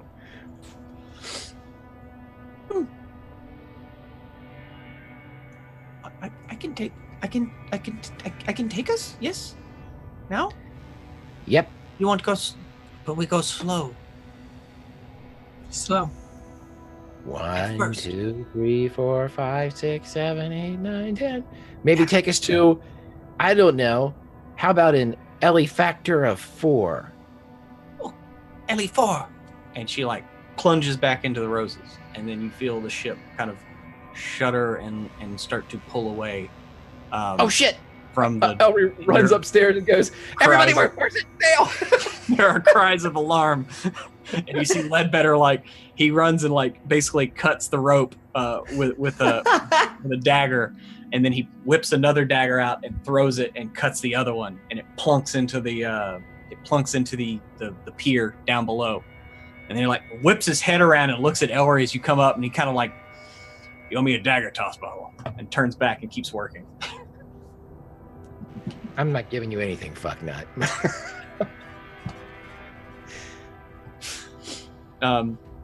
Okay. And so the ship picks up and takes flight and turns and begins heading back. You pass the fifth spire, which you see, a lot more ships, and they're bigger than the ones that you saw at the fourth spire. This tribe, they look a lot more, maybe like militant. You're not really sure, but you see more people walking around with like long spears, like maybe like harpoons, things like that. As you're taking your time, you're not flying too fast, but as you fly over, like they're all looking. Because normally people don't fly just kind of like over; they just kind of take off and leave. But they mark your passing, and there's a few waves of the ship just by the sheer kind of grandiose nature of the Dawn Rose itself. And you then pass the sixth spire, and as you do, you can see here there are white caps to the waves. Like the water itself is like churning and boiling, and there is no storm that you can see, but the seas here, you would know, like even your ship, the Dawn Rose, which is fully capable here, would have a tough time navigating these waters, right? And most of the ships that these tribes people, they're in like I said, they're in like small fishing boats, kind of like flat bottom pontoon boats, things like that. They aren't really meant for like large sea going ventures and things like that. So they're not as sturdily built. So you could just tell looking at this water, it would just rip them apart. And you make it to the seventh spire at the back, kind of moving in on it. What are your orders as you're moving closer to it?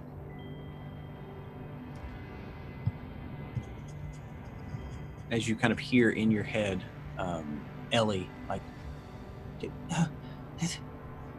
want me to land? It looks rough. We should buzz the tower goose.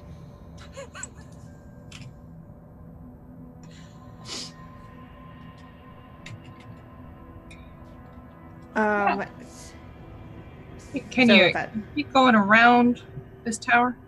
Yeah. You keep going around. It's kind of hard to see. You give me a perception check. Anybody who's up on the deck. You're kind of going around here. Failed to roll a 4. My 10. My perception is I awful. got 18. There we go. You look like you see what looks like a series of maybe like they look like large rungs or something, like maybe like rungs of a ladder, kind of in the side of the spire, coming up out of the water, and they go up to about 20 feet, and then that's it. But as you're circling, you kind of make that out. It's kind of hard. It is hard to make out because you kind of have to look sideways because it's the same color as the spire. It's like bone white coloration. And so it's hard to see until you're all the way around and you're kind of like looking at a profile of it. You see them sticking out. And then when you come back around, it's verified. Like, yeah, it looks like there's the ladder, like rungs of a ladder, and they just kind of disappear below the churning waves. That's about all you notice. But other than that, you don't see anything. The only thing of note here is a ladder, perhaps, going into the water.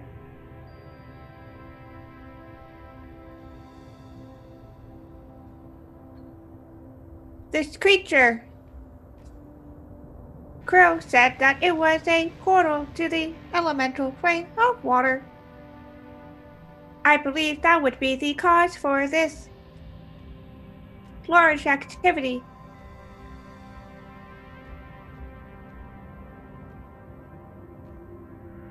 We should avoid landing if we can, but there is no place to land Around this spire. And at that, like, when he says that, like, Templeton's like over there, and Hilda, he catches your eye and just kind of raises his eyebrows and like looks down at the water. You got something to say, Ledbetter? I already told you what this ship can do. Hilda knows and Emma forgot. Oh no. We can submarine. I don't think you've ever told the rest of us though. We can. Yeah, we can go underwater, but Yeah. we don't. The rest of us don't know. Oh, you don't know. Well, you're in for a treat. You guys. Ledbetter believes we can go underwater with this ship.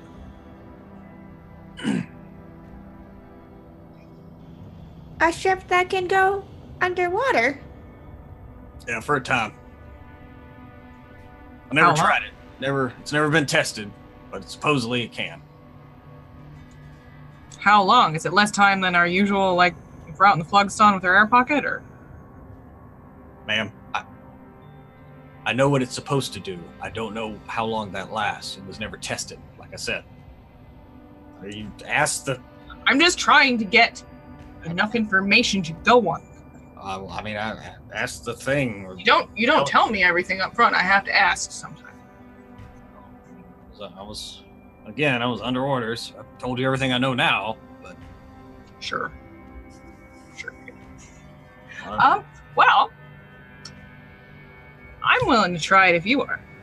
Be interesting, at least. Get something out of it. What do you think? Well, give the order, Captain. Ellery? E? Elry's going to like turn and whisper into one of the hand railings, the one that he and Celestra had he carved into Celestra's spot up at the top, and he's going to whisper into the railing, "Hey Ellie, can this thing go under the water?" Oh. You want me to close off the deck? Close the sails? Yeah. Oh. Yeah. Let's go swimming. Let's do it. You feel the ship like tip a little bit, and as you do, the sails begin to, whereas normally they would kind of fold up and roll up whenever you are in port or whatever, but instead they begin to lay flat and layer upon one another, and you see as kind of a barrier is formed by the sails themselves, and they seal off each other, like one next to the other, and then basically the dawn rose kind of closes up like a closed rose, and almost like a missile as it tips forward, bow towards the water, and you fly straight into the water. It parts, and you look out beyond the sails, and you are under the water, drifting down around the spire. You can see those rungs of the ladder keep going down. And it's not long before you see an open, almost looks like a tunnel. And you see it for a second open, and then it constricts closed.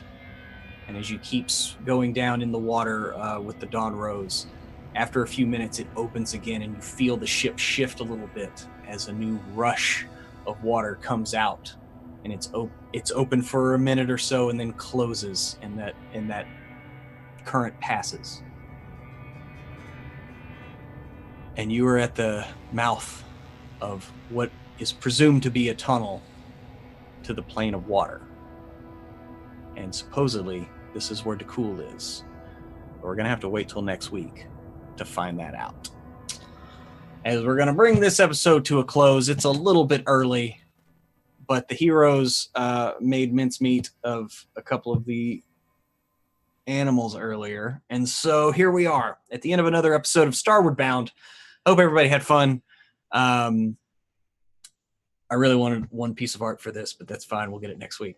But anyway, I can't wait to see what happens next week, as things are moving much quicker ever so quicker. So let's go around to cast and crew, see how everybody liked it. Tell us who you are. Tell us where you're at on the interwebs.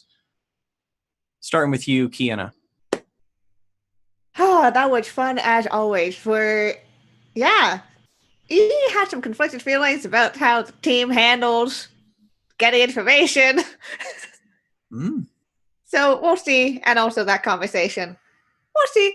I have actually been creating ease parenting rules for Ellie. So again, if you guys have any suggestions for rules I should have, I need to make 10 of them. Make sure to tweet with the hashtag Ellie's rules, or just at me and yell into the void. I have a couple of them already. You guys have been fantastic with that. It's really fun.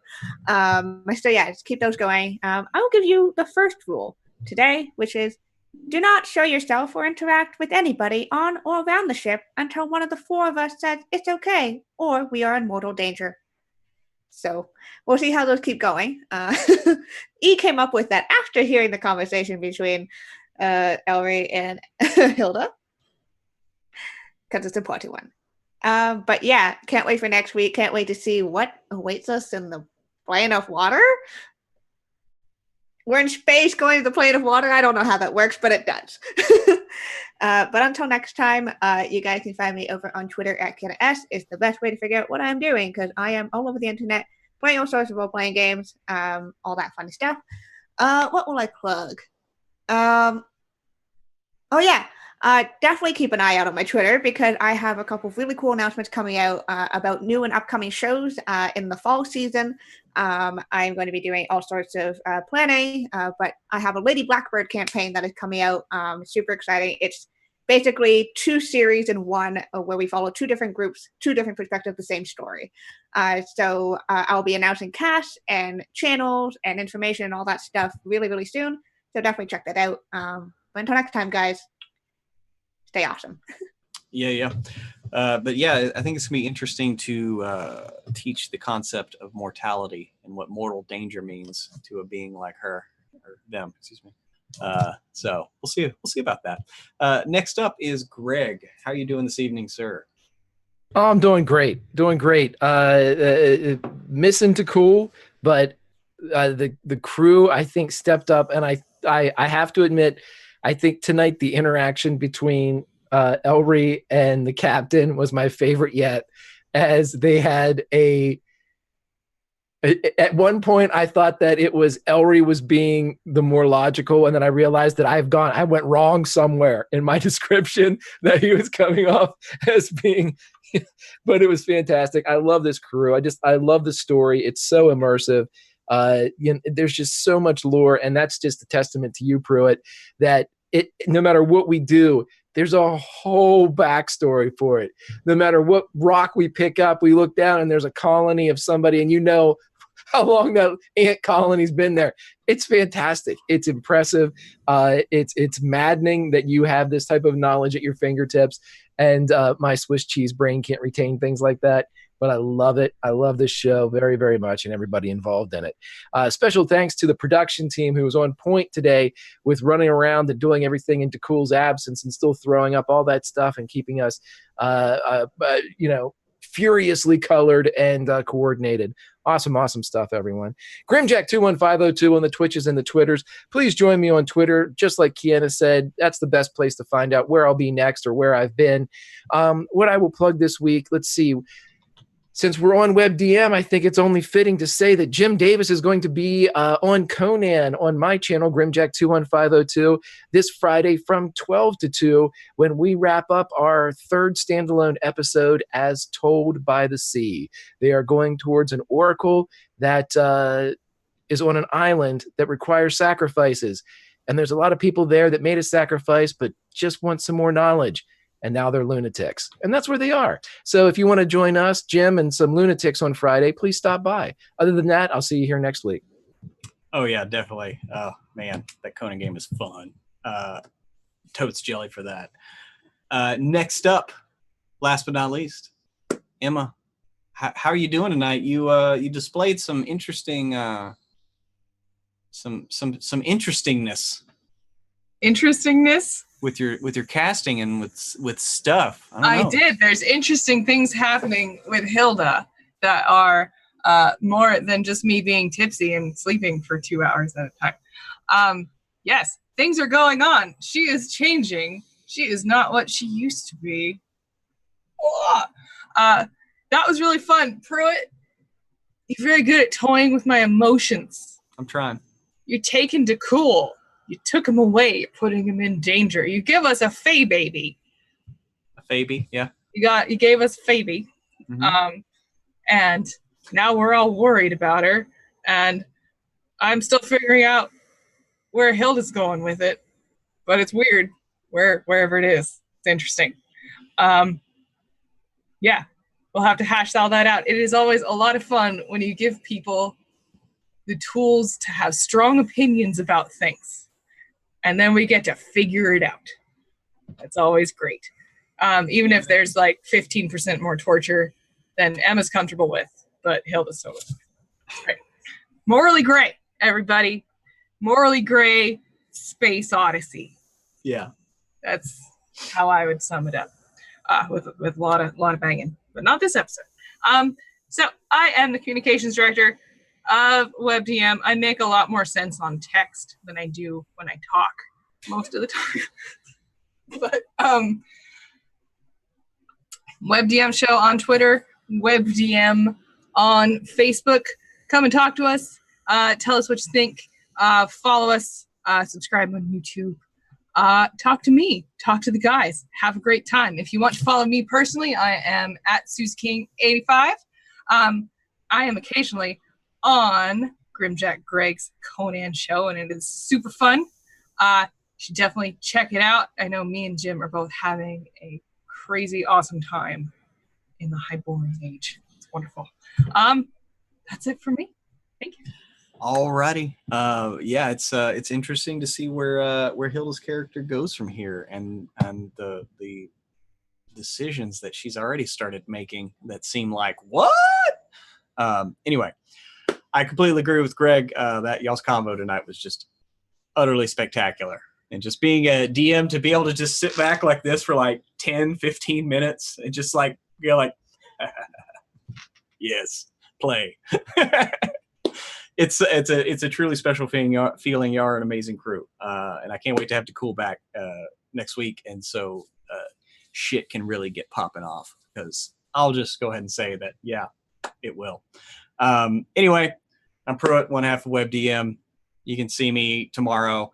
I don't give a shit. I'll just tell you this: our show tomorrow is over illusions. There's an inside an insider info for the Starward Bound fans.